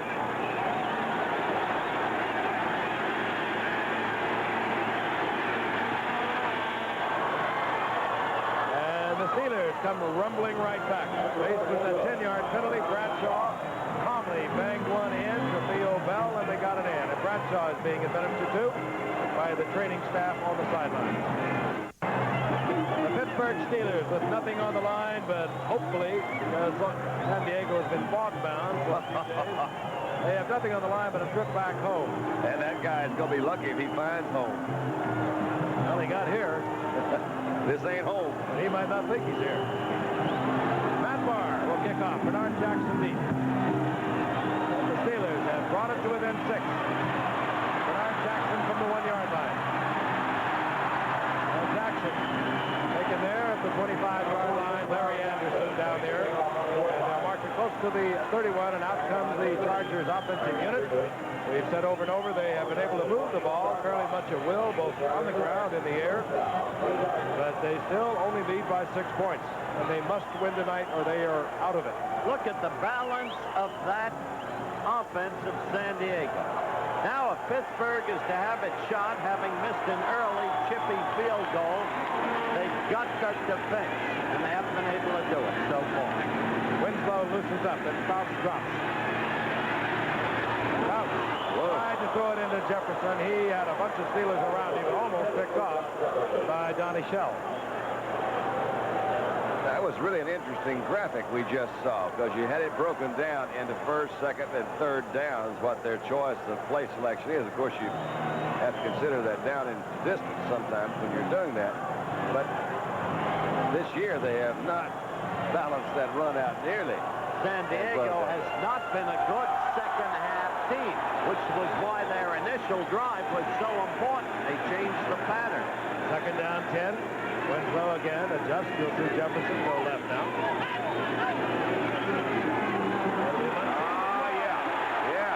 And Muncie, what a hit there by Donnie Shell. That could hurt an ankle or a knee, too, man. He came down on that thing awfully funny. He's trying to gather the body together to make sure it's all in one piece. That is why Shell remains all-pro. And he is limping off. He came down on his feet very unusually that time. The only guys who can hit with him are Fensick and Plank. He caught kind of a little stunt, they call it, between the defensive end and tackle. Trying to move around and watch him come back down on that right foot. Third down, 5. Muncie picking up 5. The 3 wide receivers are in. Mike Thomas, single set back, and Fouts takes it to the air. Winslow has the first down. And look at the moves on that man. He weighs 255. And he moves like an outside receiver or a step back. He really is an exceptional athlete. 6'5 and a half, 255. If you're looking for tight ends, you go to the Big 8. You know, he's only... Last year was Winslow from Missouri. This year, Junior Miller of Atlanta from Nebraska. Winslow didn't play football till his senior year in high school. Came out as a freshman, didn't like it. Went to work for the parcel or the post office. Came back his senior year and played. He said, well, it may be all right. Now he likes it. 36 yards, 7 receptions for Winslow. First and 10, the ball goes to Mike Thomas. And Thomas upended as he gets over the 45 out to the 47-yard line. Mike Wagner up there to trip up Thomas. For a guy who's thinking about retirement, Mike Wagner's in a lot of plays tonight. He's doing a lot of hitting. He has been a great player over the years. And yes, he has talked about retirement. The Steelers have fought moving Ron Johnson to the free safety. Ron Johnson, a very strong physical cornerback that is, quite frankly, inhibited by the new rule. He likes to pound on the receivers, and that's a no-no now. Second down, 7. Fouts. Almost picked off. Should have been by Ron Johnson. And then almost picked off again by Dwayne Woodruff, who came in on a tip drill there. One of us might say an ill-advised throw because I love it. well, could have said that.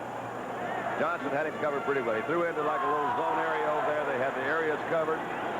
Ron Johnson was able to step in. Did not make the interception. 5:51 remaining in the third quarter. It's third down and 8. The Chargers inside their own 46.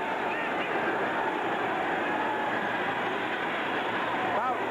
Jefferson. First down. Beautiful pattern, and Fouts absolutely timed it out perfectly. Oh, that's such a tough pass to throw, though, Frank. It's the kind of pass, when you move over 10 and 12 yards, you've got to add not only strength, but that finesse. He goes down a little bit deep. Jefferson moves to the outside.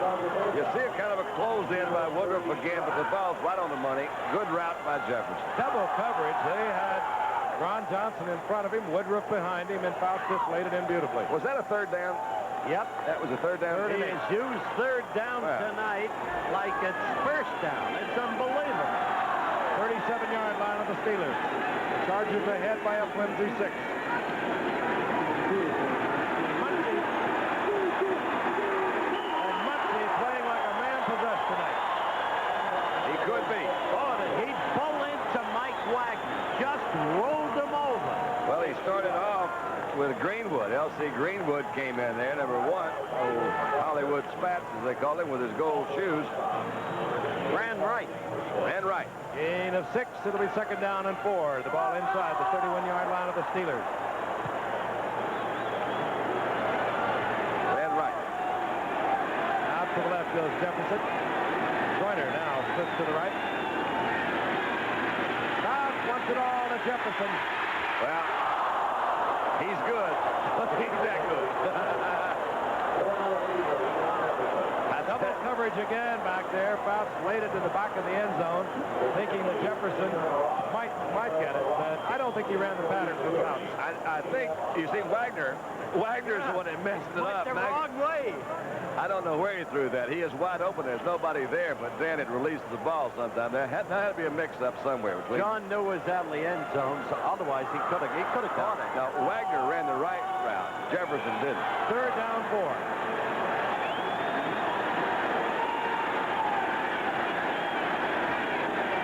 Joyner in motion.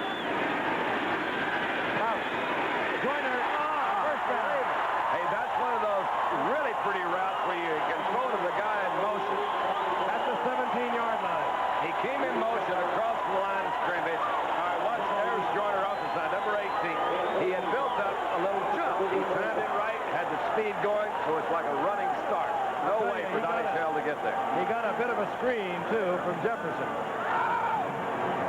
He was drafted originally by the Houston Oilers as a defensive back. But quickly they saw nobody ran routes better than Charlie Joyner. On first and 10. Muncie. Muncie breaks the tackle of J.T. Thomas, but is taken by Robin Cole, but not until he gets inside the 15 to the 14. Gain of 3. It'll be second down, 7. It's an astonishing thing to see the way San Diego has been able to move the ball almost at will against the Pittsburgh Steelers. And the Steelers, while they've had a tough year against the pass, they are ranked second in the AFC against the run. Nevertheless, San Diego has moved the ball on the ground. Second down, 8. Somebody had to be on side. Looks like Wagner. I'm not sure about that. I don't see a flag. No, there's no flag. It just looked like some quick movement in there. In the word, Lambert slid in, made the stop right at the line of scrimmage. Flags don't go down to get to the 5-yard line. They're only on the 15. in the words of the voluble and volatile John Madden, I see no beanbag. No beanbag. Third down, long 7. As the ball is marked at the 15. Inside 4 minutes remaining in the third quarter. Big down for the Steelers.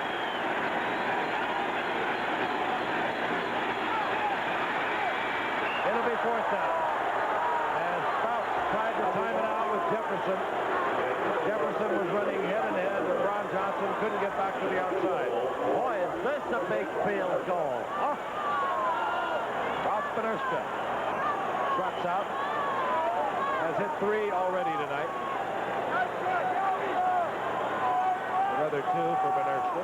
Earlier this year, we did an up-close and personal, a beautiful thing on this remarkable man, Ralph Benerska. He has hit 3. This will be his attempt for the 4th.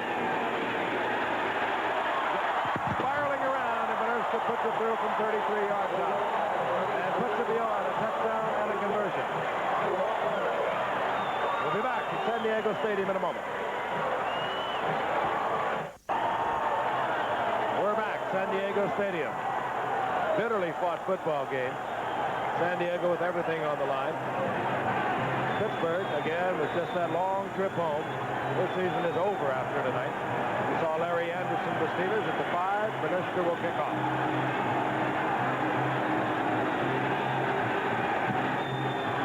Benerska hangs it high. Anderson from the 5.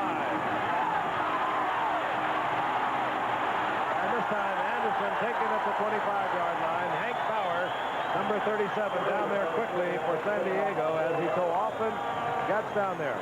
Ralph Benerska, I think you might be aware that he had surgery for an intestinal disorder a year ago, missed almost the entire season. Almost didn't make it, this young man. And he moves off the field. He has become quite a hit here in San Diego. Fine young man. Banged out 3 field goals, now 4 field goals.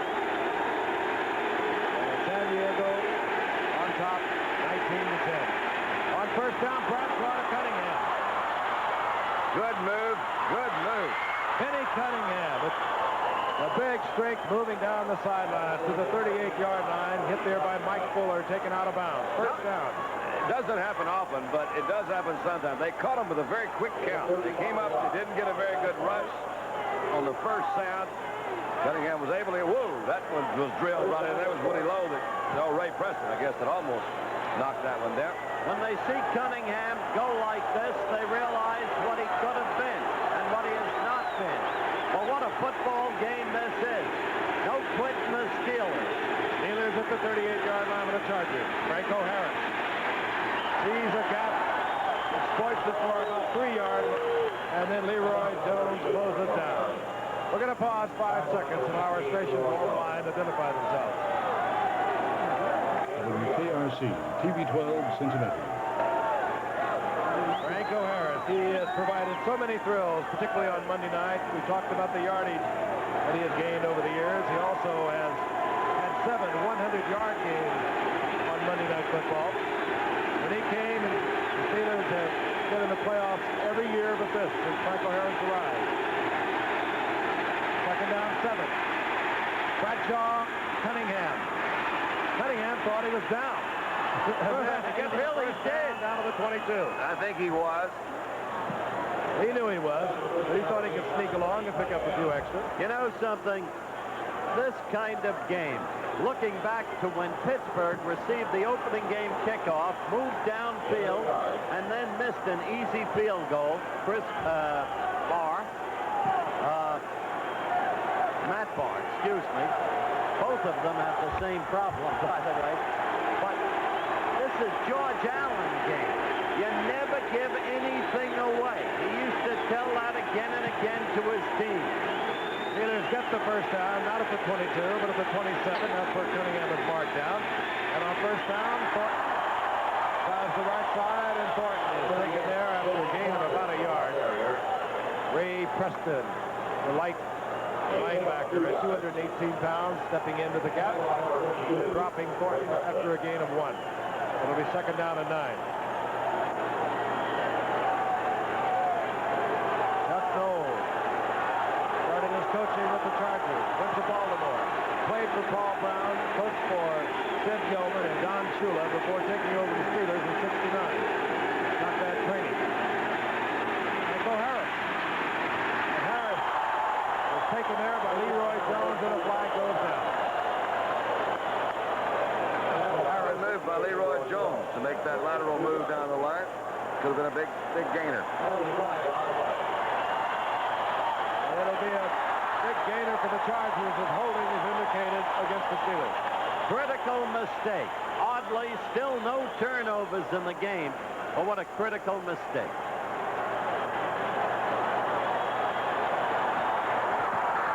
Holding offense, number 89, 10 yards. Still second down. It'll be second down and 20. We want to remind you, Saturday, the U.S. figure skaters will be in China. That's a special performance. A group of figure skaters, including Peggy Fleming, Ty Babylonian, Randy Gardner, Linda Fardiani, JoJo Staubach. They all went over there. And we'll tell you a little bit more about it in a moment. 1:02 remaining in the third quarter. Second down and 20. This is Thornton. And Thornton gets back to the 20-yard line. 4 yards short of the first down. It'll be 3rd and 4. Big play. Those figure skaters, by the way, you're going to be seeing a Wide World of Sports this Saturday. They gave clinics to Chinese children, and they performed before capacity crowds for exhibitions. And you're going to see them Saturday. ABC's Wide World of Sports, beginning at 5 Eastern Pacific, 4 o'clock Central Time over most of these ABC stations. And Terry wants to know who the Chinese gentleman was that kissed his wife. I'll leave that one. I think I will, too. 3rd and 4. Very strange. Bradshaw fires one to Franco Harris that Franco Harris would have perhaps needed a net to hold on to. That was really smoking. What I couldn't understand was Calvin Sweeney was all alone. Here's a situation for Chuck Noll. 4th down and 4, maybe a little less than 4. Do we go? Yeah, he's going to go. Field goal and shorten it to where we can get back in this ball game with a touchdown and a conversion. Now, see, these guys are one of those, they have nothing to lose in here. Their season is already over. New England has something to lose, though, and I'm sure they're considering this. Yeah, but New England didn't show up here tonight. Pittsburgh did, so they're going to really play lose. 4th down, 4. 15 seconds remaining in the third quarter.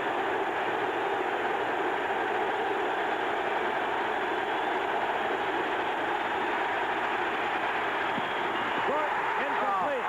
What a great play. Terrific defensive play. Woody Lowe, number 51, and San Diego takes over. That's the biggest play of the game, right there. Well, it really is just Woody Lowe all the way. He got good time to throw, trying to pick up for 4 yards. He might be the best pass defender among the linebackers for the Chargers. He certainly proved it there. We'll return for our 4th quarter after this word from our local stations. Well, if not the entire world, at least the part of the world we're associated with. You might try this in other parts of the world. They'll say, football? Football? You got to be kidding me. I asked them in Kitzbühel, Austria, if we were going to get the Super Bowl last year when I was over there. They said, what's that? But what? Just putting it in perspective. 10 seconds remaining in the third quarter. First down on 10. Great play. Woody Lowe turns the ball over to the Chargers at their 20-yard line. Out. He dumps it off to Greg McCrary, and McCrary does a 2-step and goes down at the 23-yard line in the arms of Jack Ham. There it is, the end of the third quarter. We're watching another exclusive of ABC Sports. The score, San Diego 19, Pittsburgh 10, and we'll return for the fourth quarter after this word from our local station. I don't think any man in the world respects that man more than I do. But in candor, I must question his call on the final down of the prior series. They're on the 19-yard line. Unless his lack of confidence in Barr was such that he didn't think he could even kick a chippy field goal. Because a field goal would have put Pittsburgh back in the thick of the battle. And there's an obligation, too, to the New England Patriots. Let's pick up with the play. Second down, 6 as we begin the fourth quarter. That is John Jefferson in motion. Here comes Chuck Muncie. Muncie doing some high stepping around the right side and gets up to the 30-yard line. Robin Cole pounded him there with help from Mike Wagner. Very close to a first down, and Muncie has a San Diego first down. This man has played football tonight, Chuck Muncie. In spite of what we have seen over the year with the fumbles, the question marks that surrounded him when he left New Orleans. Duck Muncy has played himself a game tonight. He has been such a help to the San Diego offense, of course, which features the pass to Pittsburgh, and had to concern themselves with this man. And Muncy to the 34-yard line, wraps off 5 more. It'll be second down and 5. Gary Dunn on the stop defensively there for the Steelers. I guess you could say that if they're going to ever play conservative, basically San Diego's saying this. All right, Pittsburgh, we're sitting on a lead. We got 9 points. You stop us. We're going to run. I must say, Coyle's game plan is working beautifully. The way they balance the run and the pass has been amazing based upon San Diego's pass. Second down 5. Jefferson in motion. Here comes the blitz. Kellen Winslow is there, and Stouts reads the blitz and gets it to him. Good defensive play by Ron Johnson and Donnie Shell to hold Winslow for a gain of a couple. It'll be third down and 3. That impresses me as much as anything about Coryell's game plan. No matter what the situation is, whether it's a blitz or they're double covered, whatever it is, Danny has somebody to go off to. That time it was Winslow. He saw the linebackers come, trying to put pressure on him. There's Winslow. Earlier we saw him do a little flip-off from Muncy. They do have an awfully good offense. Steelers faking pass on third down, long 3. They bring in Woodruff. Out goes Robin Cole. And they guess right. But they don't cover Winslow. And Winslow is to the 45-yard line. Another charge for first down, and the clock continues to move. They have the 2 tight ends on that side, McCrary and Winslow, over in a double slot. The 2 of them together. McCrary goes one way, Winslow comes back in the middle. You see again a little shield in there. Ham couldn't get in. He picked up his first down. These 2 teams have played 7 times. Pittsburgh has won 6 last year at this field, and Pittsburgh has never been good on grass. I want to emphasize that. They're great on artificial turf. I'll finish in a minute. Go ahead. First down 10. Winslow in motion, right? Muncy again. Muncy with a good effort. Turns nothing into something. Gets back to the line of scrimmage and gets a couple out of it. Jack Ham made the stop. It'll be second down and 8. That ties Kellen Winslow's all-time receptions, 9 receptions in a game. What a night he has had. And there will be bigger days for this man. Last year on this grass here, San Diego beat Pittsburgh 35-7. The result of 5 turnovers. 8 turnovers, 5 interceptions. That's 5, excuse me, you're right. Second and 8, and here comes Jefferson. A draw, Thomas, big opening, and Mike Thomas has another San Diego first down at the 43, and San Diego mixing it up beautifully, using an incredibly versatile offense with Muncy, Thomas, and those great receivers. I really think a situation like this is where they say the home field makes such a difference. The fans are coming alive. They realize that they've got victory fairly close. You give the ball to Thomas on a draw. He picks up a first down. Adds more pressure to the... They're still the world champions. Nobody has... we're going to have a new one this year, but right now they're still world champions in 1980. Ball at the 43-yard line. Thomas, a flag is down, and Thomas skitters to the left and gets to the 40-yard line for a gain of 3 by tackle by Mel Blunt. But again, that flag is down at the line of scrimmage. And now another flag has gone down.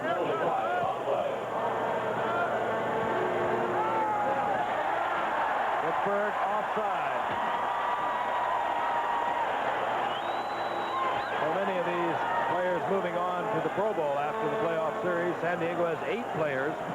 The most in the AFC that we'll be watching February the 1st from Honolulu. And the Steelers have 4 players, and you'll see it, of course, on ABC, 4 o'clock Eastern time.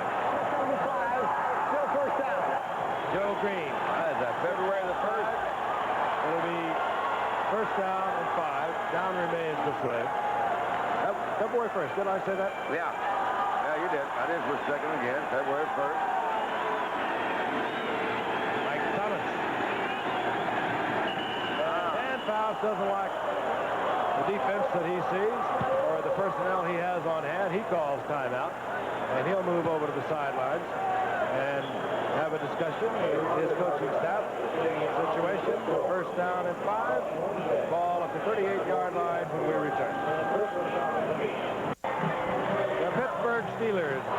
San Diego Chargers. For the Steelers, nothing on the line for San Diego. A loss tonight, and that long season would come to a dramatic and abrupt end if the Steelers can get it together and pull off the upset. The New England Patriots would move into the playoffs as a wild card with Houston in the AFC. Oakland would be the king of the Western Division of the AFC. And San Diego, as I said, would be out of it altogether. Mike Thomas, he'll throw it. Poorly, but he throws it. No. Trapped by Charlie Joyner. You know what? That's an unusual pattern for that option pass to kind of hit a guy coming back across the middle. Usually they try to get that defensive quarterback to come up quick and go behind him. Thomas said, wait a minute. Hey, that guy's got a pretty good, that's a pretty good throw. That's the point. That's why Coryell risks that play, because Thomas is a good thrower. Otherwise, you're totally right. Well, it was... You remember Gifford on the option pass? Oh, he was they wouldn't terrific. trust him to throw in the middle. No, Giff was maybe one of the all-time greats. I said maybe. It's just a Christmas feeling you have, Dee. I guess you're right. Happy holidays, pal. Second down 5. Mike Thomas. And what footwork by Thomas. The flag is down, however, at the line of scrimmage.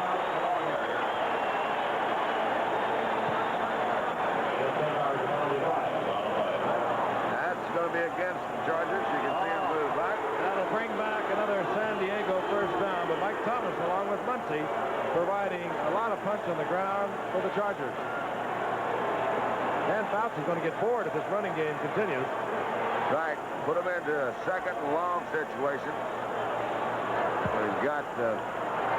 Holding, 62 offense, still second down. Don Masick, the center, holding. Down remains the same. It'll be second down and 15, and the Steelers have had a tendency to blitz on second and long yardage. Chargers have handled it rather well up to this point. Another interesting thing, I was talking to Faust today, and Faust says that in looking at the statistics, the Pittsburgh Steelers have not blitzed half as much as they did last year, which is kind of an unusual statistic. Jefferson in motion. Draw play, Thomas. Thomas tripped up and dropped Joe Green, who has played magnificently for 12 years. He is more disciplined than he was in years past. Chuck Noll principally wants him to be concerned with the run, and he has done that well. And his plans are to continue. He is already saying, we'll be back. And I think they will be. The interesting thing about this great Steeler team through all its great years has been how they can lose on natural grass. Third down, 13. Fouts into a crowd. And Jefferson still almost came up with it as going high with Mike Wagner to try and deflect it. Having failed on this series, you see how important the failure to make that last field goal attempt was. Isn't this the first punt that San Diego will have all night? Rick Partridge, his first on-stage performance. Theo Bell drops for the Pittsburgh Steelers on fourth down. Partridge came from New Orleans beginning of the season. He kicks it high, not long. Has a pretty good net on his return. This one off the side of his foot. Well, he hadn't had much chance tonight. That's probably what it was. Rick Partridge off the side of his foot, and Clearly, he was rusty. the Steelers will have the ball at their own 25-yard line. Stay with us. More action coming. I guarantee. I think that sign, the Charger fans, they really are. They're going to miss Rocky Bleier. I think a lot of us will. I was reading one of the things that Rocky said when he asked any athlete if he's going to retire, what are you going to miss? And almost always the guy says, I want to miss that interplay with my teammates.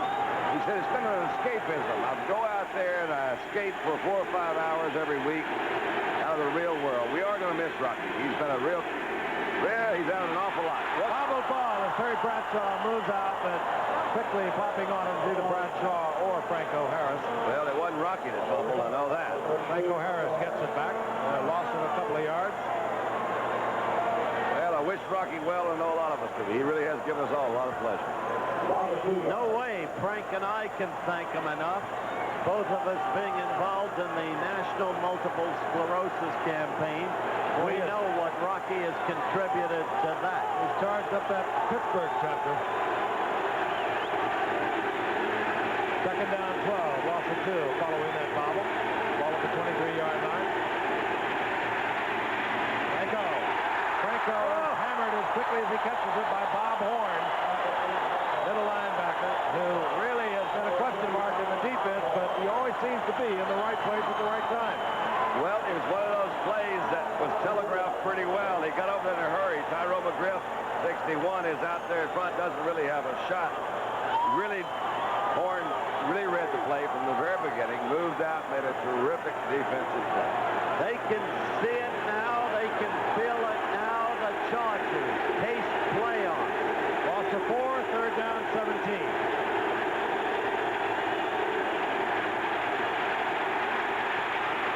Bradshaw going for Bell, and Bell tries to step back in front of the defender. Willie Buchanan, but it's batted away, and Pittsburgh will have to turn it over. And there's a young man who played his collegiate football for Don Coryell. He is one of the first players that Coryell got from Green Bay. Ball was a little bit underthrown, Frank. Didn't really have a shot. He wasn't open to begin with. I think this is the first punt for Pittsburgh also, isn't it? Craig Colquhoun on the punt. This is his second of the night. Mike Fuller has settled at the 43-yard line. This is an offensive game that we have not seen punting.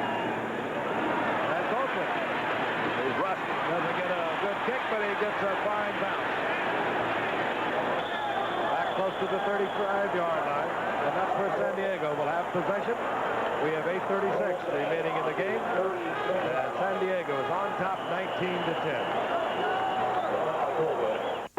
Frank Gifford along with Howard Cosell and Don Meredith. We'd like to quickly thank all of our engineers for their fine work on our telecast this season. They have been, well, just extra special. And we'd also like to offer a special thanks to Joe DeBonis. Even though he's not one of the greatest tennis players around, he is the general manager of studio and field operations. Thank you, Joe, and thanks to all our great technicians. We hope you've enjoyed our telecast throughout the season.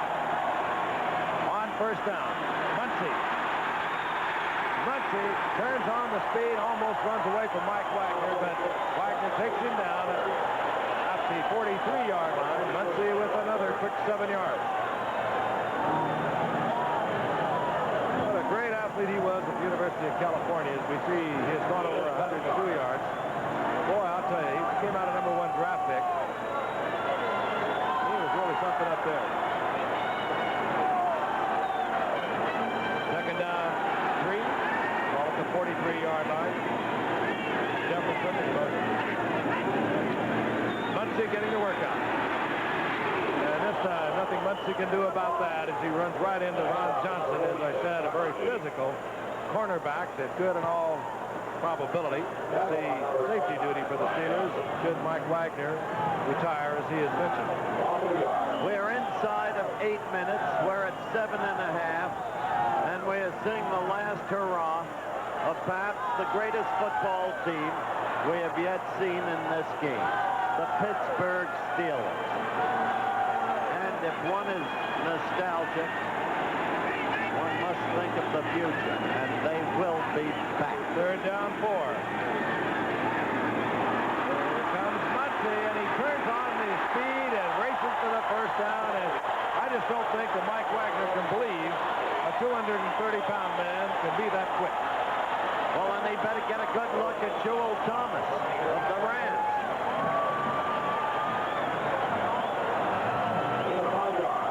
First down is out beyond the 47-yard line, and the seconds are ticking away on the Pittsburgh Steelers. But more importantly, they are ticking away on the New England Patriots looking on tonight. They need a Steeler victory or their season is over.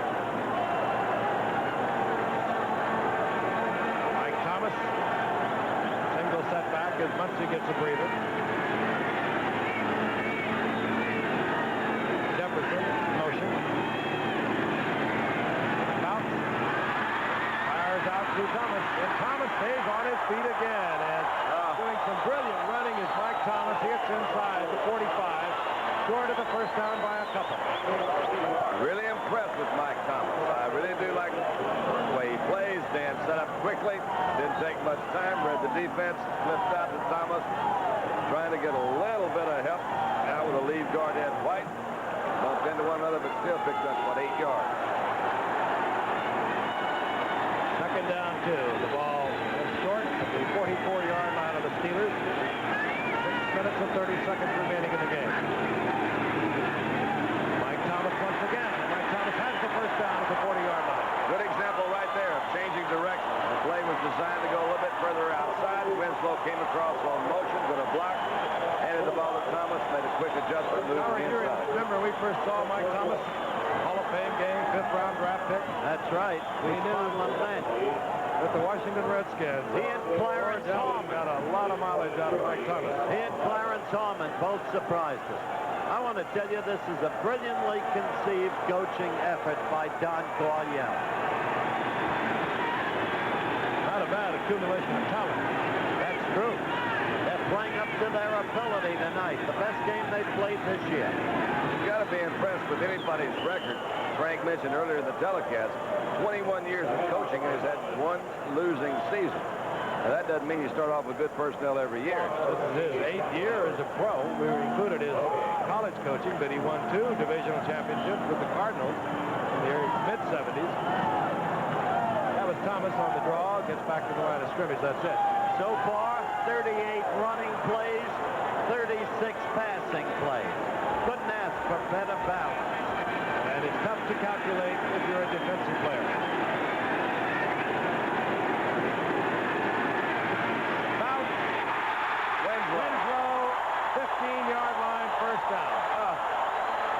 They are a machine tonight. And you're getting a lesson in the talent of that young man. Just an extraordinary performance.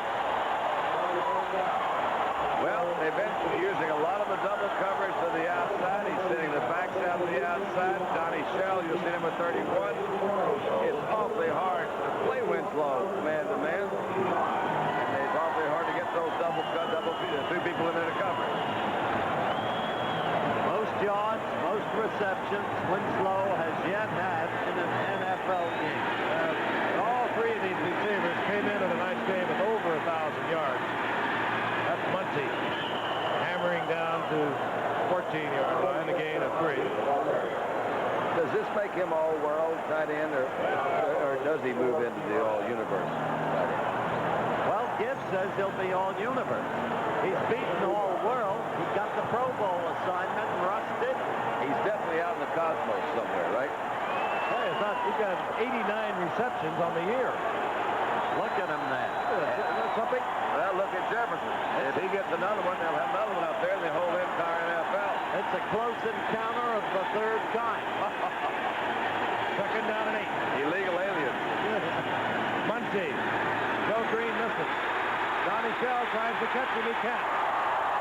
And Muncie steps out of bounds at the 10. It'll be 3rd down and 4.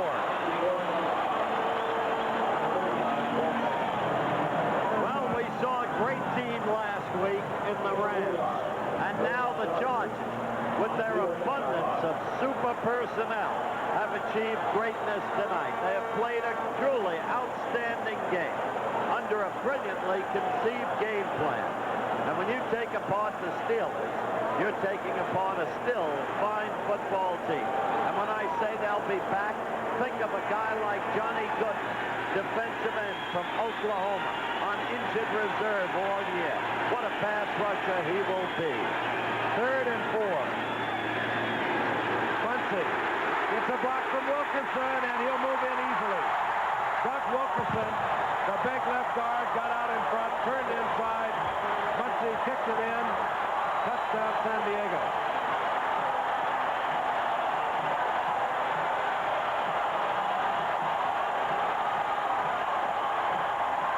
Well, I think they got it.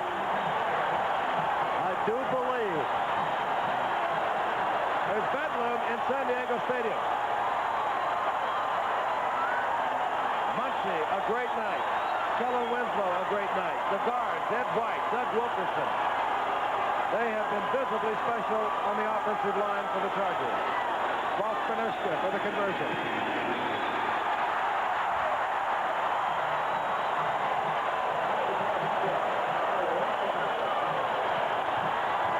Jubilation on the sidelines. San Diego 26, the Steelers 10.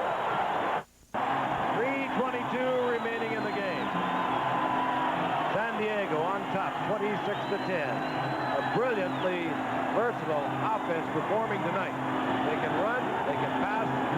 They have had great protection for Fouts. That pass blocking line has turned into a run blocking line as Benerska dribbles it along the ground, taken there by Greg Hawthorne. And Hawthorne gets back out to the 35-yard line. Look at the touchdown run. Muncie goes to the outside. Wickerson's out in front. Robin Cole got caught on the inside. Chuck just waltzes on in. And Bradshaw, who has never quit in a football game he's ever played in, brings the Steelers offense back out. He knows to get back into this game with any hope whatsoever, he's got to strike, and he's got to strike from way out and quickly. He also has got a sore ankle, Frank. Third quarter. Cunningham. That's why he hasn't been playing all year. Randy Grossman, this is one of the first times Randy Grossman The first time in his career out with injury. Cunningham has all the, if you get the statistics, he has it all. This is Jack Lambert, also a guy who certainly has no quit in him. But I think that story right there pretty well tells you about that season. We saw him get hurt against the Oakland Raiders, hurt his knee, but they tell me from the films I've seen, this is the best year this man has ever had, Jack Lambert. It's second down 10. Bradshaw in trouble. And Bradshaw gets Theo Bell out at midfield. And Edwards is right there.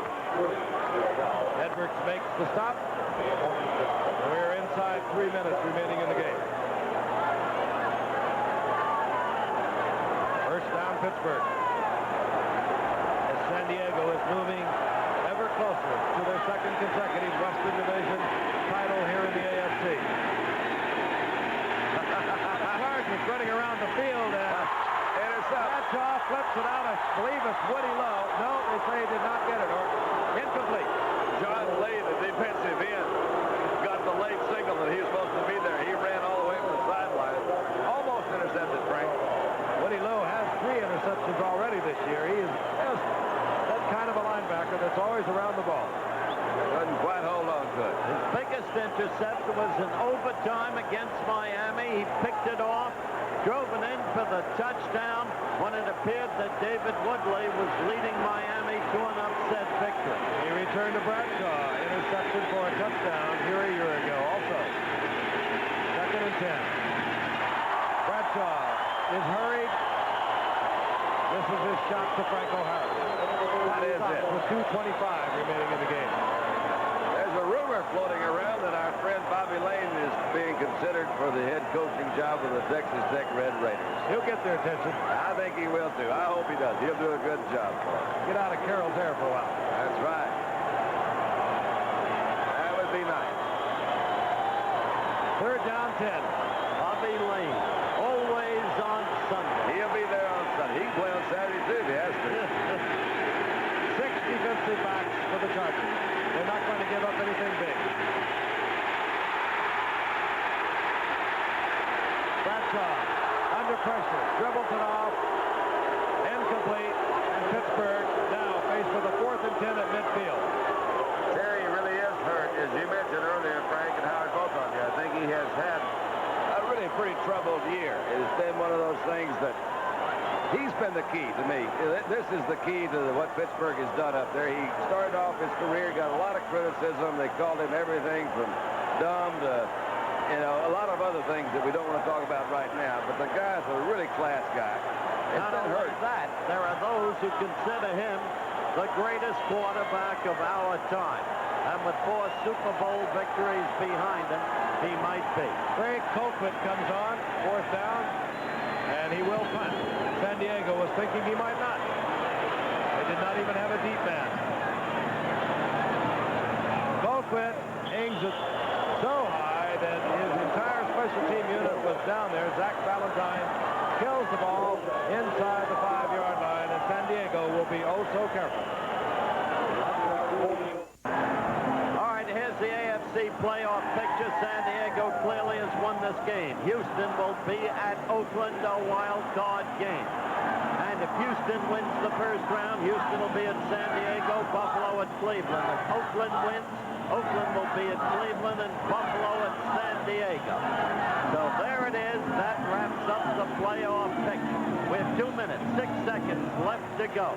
It has been an intense game and perhaps San Diego's most brilliantly played game yet under the Coryell regime. Chuck Muncy has come out to a standing ovation. This is Mike Thomas. Ball control now for the Chargers. They get out to the 7-yard line, and we will get the 2-minute warning. It'll be second down and 7 as Thomas picks up 3 more yards. More importantly, he works on the clock. And we'll be back in a moment. 2 minutes remaining in the game, and a reminder about the bowl games coming your way here on ABC. The Liberty Bowl game, that'll be Saturday, December the 27th. That'll be Purdue versus Missouri. Then the Gator Bowl, Monday, December the 29th, live at 9 p.m. Eastern Time in Richmond, South Carolina's Heisman Trophy winner George Rogers there, that's South Carolina, against Pittsburgh. And then the Sugar Bowl, Thursday, January the 1st, live at 2 o'clock Eastern Time, Georgia against Notre Dame. Georgia, of course, ranked number 1 in the nation, and with Notre Dame like to knock them off. The bowl picture, as you'll see it here over the holidays on ABC. Dan Fouts, who set a couple of NFL records this year. Most games over 300 yards. Most yardage ever by an NFL quarterback. Hands off to Mike Thomas. Mike Thomas protects the ball. Line of scrimmage. That's about it. It'll be third down 7. One more timeout used by the Steelers. And they have 2 remaining. He's quite a man, Dan Fouts. We talked to him today, Don. He's sort of kind of a cool, confident, egotistical man. We'll talk about him a little more when we come back because he has really been something special with this football team. And this man, Don Coryell, who loves to throw the ball.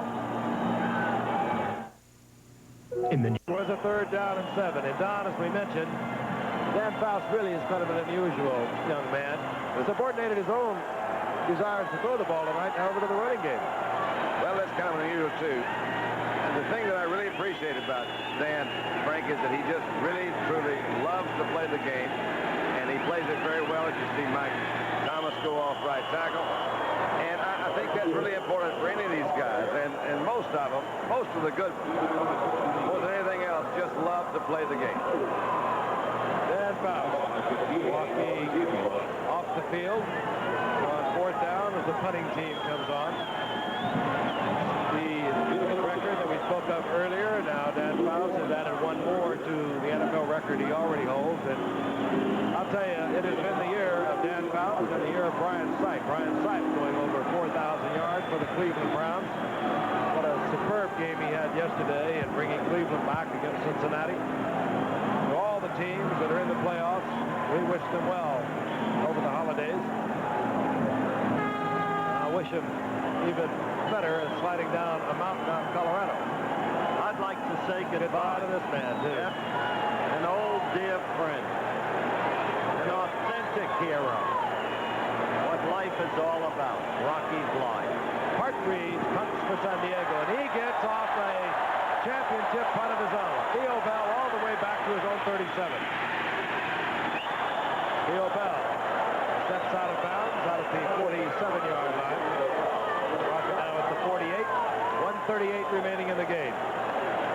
Steelers have 1 timeout.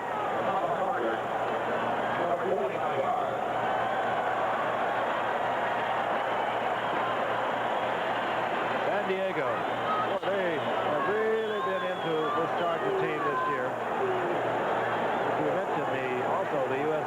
National Figure Skating Championship will also take place here shortly. And the action will take place February 3rd to the 8th in the Wide World. Bradshaw tries to get it in between defenders to Theo Bell. It'll be 2nd and 10. Clock stops, 1:32. When you look back, Don, they've done some job defensing Lynn Swan, double teaming him most of the night, giving him no room. And Bradshaw had to go mainly to Bell. Well, they certainly have, and I think, you know, maybe not taking anything away from Theo Bell, but you got a John Stallworth and a Lynn Swan. They weren't really the teams they played weren't nearly as free to double those outside wide receivers.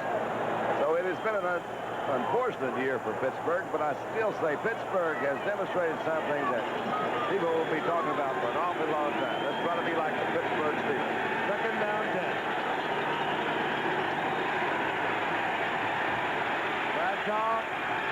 Right at the 30-yard line. There's the guy we're talking about. Collected there by Glenn Edwards, but the Steelers will have a first down at the 30. Well, you see, Lynn, all he wanted was to get his helmet, get back into the action. What a player. Bradshaw has a playing call. He lines his offensive troops up. Wants to conserve his one timeout.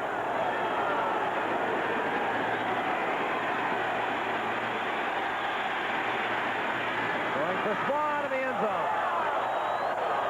Spawn in a collision down there with Glenn Edwards. You know, and when you watch, we talked about the versatility of this team and the personnel they have. I have to go back to the 75 draft that was, give a little credit where it's due to a man named Tommy Prothro, whom Don Coryell replaced. Prothro in 1975 drafted Gary Johnson, he's all-pro. Mike Williams, he should be, at the cornerback. Louis Kelcher's all-pro. Brett Dean's all-pro. Mike Fuller, he's a starter. Billy Shields, the left tackle, is a starter. Ricky Young was also drafted. They traded him to Green Bay and got Ed White. That's what they got out of Tommy Prothro's 1975 draft. That was the nucleus, the foundation of the team that has been great tonight. And Cleveland's not doing so poorly. Tommy Prothro, of course, now with Cleveland. Second and 10. Benny Cunningham. Deflected, knocked away. Scott Perry. Recently picked up after being cut by San Francisco, and he's on his way to the playoffs. The end of the season for Monday Night Football, and I can't help it. I got to do it one more time. Turn out the lights, the party's over. They say that all good things must end. Turn out the lights, the party's over, and tomorrow starts the same old thing again. I never got that far before. I'll tell you, CMW's in trouble. 55 seconds. Mark Malone is the quarterback. No, he's not. Doesn't make... Bradshaw fires for Theo Bell. We thought Bradshaw had stepped out. It's all right. He is limping, too. And he is still trying to get it done. And that's what made this team so great in the decade of the 70s. And you're right. They will be back. They will. I did see Malone's number. He's a wide receiver for the Steelers, the reserve quarterback. This is Franco Harris down to the 3-yard line. And that's how thin the receiving core is for the Steelers. They got their rookie, #1 draft pick, a wide receiver. And as a rookie quarterback, #1 draft choice, that is thin. You put him at wide receiver. Terry, my congratulations and my applause to you. You're a terrific player. Yes, indeed. Yeah, I'd love to watch you play. We're going to miss you in the playoffs. We're going to have a final tribute to this Pittsburgh Steelers team. The team that taught the nation how to win and how, when it had to lose. Nothing but class. From the top down. There's Chuck Muncie, who had a remarkable night. The best night of his life. That's Dan Towler. Dan Towler on the left. No, not Dan Towler. Tank Younger. Yeah. I remember them playing together. They were something. That's right. Tank Younger was the first black player ever signed from a black college in pro football. It happened, as Kellen Winslow, it happened in front of McCarthy's Bar in Ruston, Louisiana. Tank Younger the first. He said, that's got to be my kid. Tank Younger was the first from what was then And John Jefferson. College. John Jefferson, you are superb. Our congratulations to you. He may be in a class all by himself. No more timeouts for the Steelers. Second down. They could get a first down. That will not be a factor.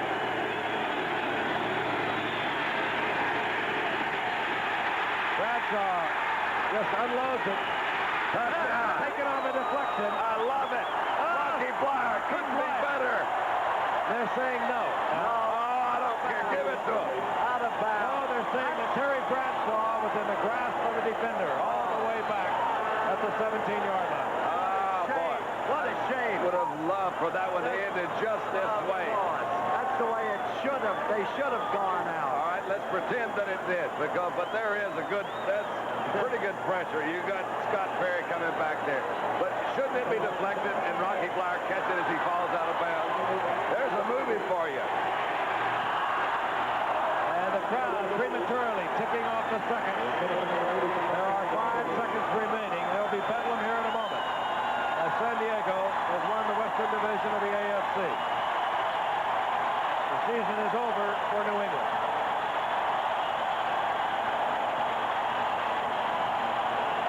The wild cards are Houston and Oakland. San Diego has the home field advantage, if I'm not mistaken. All the way through the AFC playoffs. They win the AFC West, and they have it all the way through the playoffs. Kind of ironic, because if they lost the game tonight, they wouldn't even have been in the playoffs. Mark Malone, the rookie quarterback, stays in at wide receiver. Bradshaw fires in the end zone. Touchdown to Benny Cunningham. I love it. Time on the clock. I love it. Bradshaw, He was determined. I love it. Son, that's a way to go. It is the way to go. That's a way to go. And Cunningham, that's all right for you, too. Terry, really pulling for you, kid. He does throw a good ball.